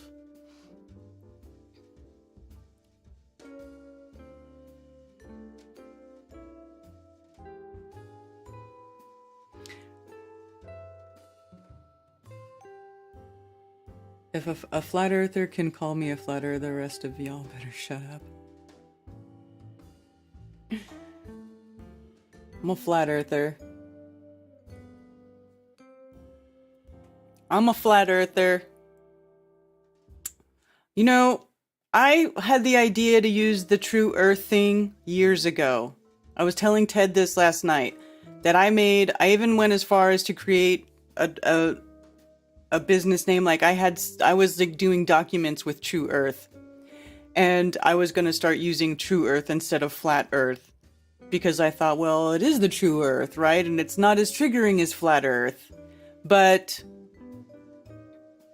you know, and I even started kind of going back that way again here recently. But the reason I didn't do it before is because I was like, you know what? No, screw that. I don't want to be like tiptoeing around it. True Earth, alternative cosmology. I don't want to tiptoe around it. They fucking lied. They fucking lied about where we live. They fucking lied about the universe and everything, the way this whole world works. And I don't want to be like tiptoeing around their lie. I'm like, no. I decided to use Flat Earth because it is jarring, because it is triggering, because it does trigger that programming. Because how else are you going to break it? You have to break it. I mean, I guess you could do it another way, but I just found it to be like, it wasn't enough for me. You know, I mean, look at me. You guys, if anybody who's been following me for any amount of time knows that I am not, I don't pull punches, you know, I don't like to tiptoe around shit, and I don't like to be ambiguous. Like, I want to be very direct. I don't want there to be any misunderstandings, and I don't want there to be room for, you know, misinterpretation. The Earth is not a fucking globe. It is not a ball. It's flat. It's a flat level plane. So I kept using Flat Earth, and I still want to use Flat Earth. I haven't thought about, you know, did you guys hear me talking a few months back? I was talking about how I was going to probably change the name of the event from Flattoberfest to something else that doesn't have Flat Earth in the title. But I feel like that's cucking. Like I genuinely feel like if we surrender the term Flat Earth and just start saying True Earth, or, you know, some softer, more watered down version thereof, then it's like you're cucking. You're cucking to all of these people, all of these mental midgets who don't have the capacity to entertain an idea without calling it stupid or you know, automatically succumbing to the programming that they've been indoctrinated with, to call it stupid, to laugh, to call you a retard, to just say, oh, well, gravity, you know, all the dumb shit that they say. I just felt like I don't want to tiptoe around it. I want to rip the Band-Aid off, and I want to start living in the real world, and I want to find out what's really going on, and I don't want to fucking worry about all of the sensitivities and the feelings of all the people who get triggered when you say Flat Earth. Like, just suck it up. Suck it up. But that's just me. I could be wrong. It could be why, you know, it could be why I am still, you know, at the back of the pack rather than having like hundreds of thousands of subs or whatever. But, you know, I don't even care. I'm like, not even here for that. I never wanted to be a successful YouTuber. This was never my goal, right? My goal was to expose lies, to wake people up, to find out what's really going on here. You know, my goal is always to find truth, to seek knowledge, to seek wisdom. I don't care about popularity. I don't care about any of that shit, you know, which is why I don't go along. It's why, you know, and I hopefully you guys appreciate that. Hopefully somebody somewhere appreciates the fact that I don't just jump right on with every bandwagon that comes across my path. I don't just jump on every trend and start, you know, spamming my channel with it or making videos about, you know, could be, would be fantasy stories, because I'm not interested in fantasies. I'm interested in learning real shit, how things really work, things that really make a difference.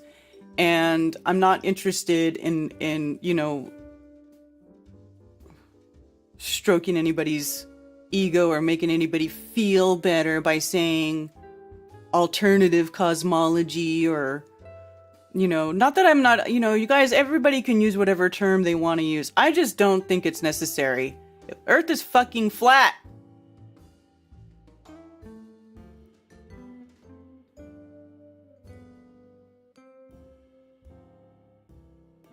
Yeah, it's cucking. It's flat Earth. Yeah. Seriously. That's how I feel about True Earth. Don't you feel like it could be, like, if you call something True Earth, what are people, like, this is why I didn't do it, because once I thought about it, I'm like, True Earth, like, this could be dismissed, it can be glossed over. If you call something the True Earth, it sounds like hippie, granola, crunchy granola, hippie dippy, sandalwood, fucking, you know, Birkenstocks. You know what I'm saying? Not that there's anything wrong with that stuff, right? Like, if that's what you're into, that's cool.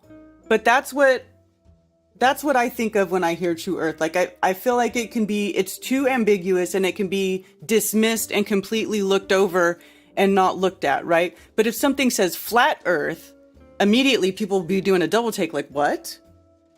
What? You know, you have to emotionally trigger somebody to get their interest in something. And you're not going to emotionally trigger people to get interest in learning about the real nature of this realm if you just call it True Earth. That's just my opinion. That's just my opinion.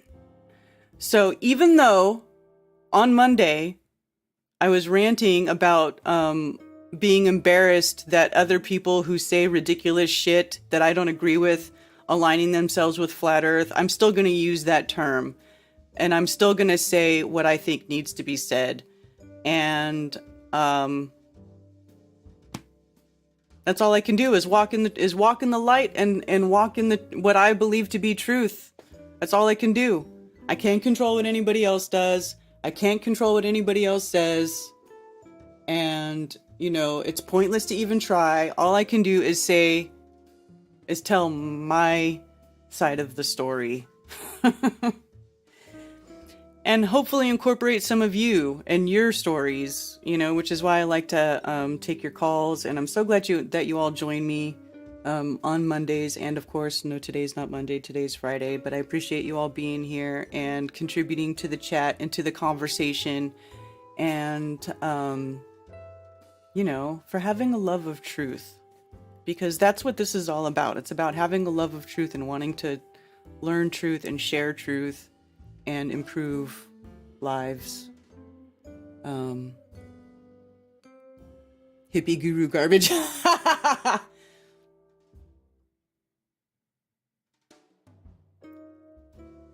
People like to say there is no truth. Well, I don't agree with that. These are balls, Earth is flat. Yeah.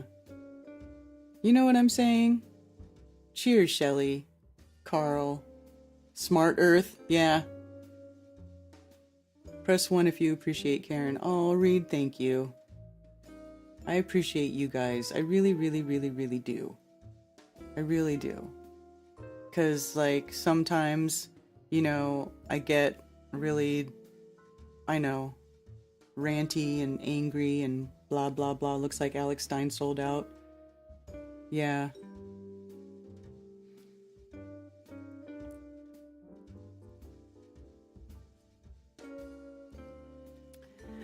So,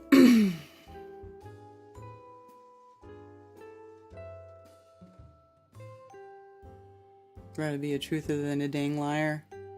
Or a fantasier, right? Not all the labels are stupid. We need to know what we're talking about. I'm not talking about something called True Earth, right? It's...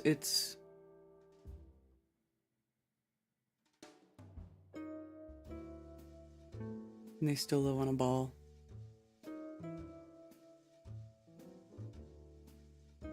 You guys are the best. Next Friday coffee talk. You guys like it? Well, I'll see. If I feel up to it, I'll do it on Fridays, but don't I can't promise that I'll be here every Friday.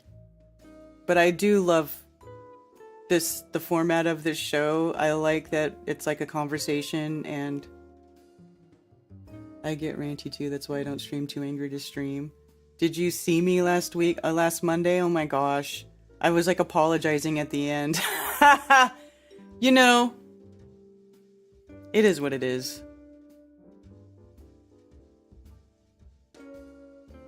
Yeah. It's unfortunate. All right, you guys. Thank you all for being here with me on my Freaky Friday coffee talk, and for like I said, contributing to the conversation, and for you know, being great people, putting that good ass prana out into the ether, putting that vibration of truth and love into the ether. Vegas, baby, Vegas. Vegas, baby, Vegas. Vegas. We're gonna be in Vegas. We're gonna have a big flat earth party in Vegas, baby. It's gonna happen. All right? So just stay tuned for that. I will let you guys know the details as soon as I have them. Also, I will be, like I said, working this weekend, maybe today and tomorrow, on episode 2 of Anarcho Veritistas with me and Rose. So keep an eye out for that. I will try to get it done as soon as possible, but you know, I am busy, and I do the best I can. I really do. I'm not as consistent as I would like to be, and I apologize for that for anybody who is my supporter and finds me inconsistent. I know it. I know I am. I really try the best I can, though, and I'm here. This is my life. This is what I'm doing. I'm in it for the long haul, even though I piss and bitch and moan sometimes that I want to leave and shut everything down. It probably won't happen, in all honesty.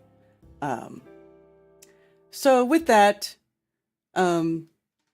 keep it flat, y'all. Much love, and today's Friday. So tomorrow I'll be back at 11 a.m. with Anti-Religious Scripture Study with Just Jack Flat Earth. And then Sunday, nothing. And then Monday, Moon Day, another coffee talk. And then Tuesday will be at 10 p.m. Eastern, 7 Pacific, is Strange World with Mr. Mark Sargent, creator of the Flat Earth Clues, and one of my best friends. He's awesome. All right, you guys.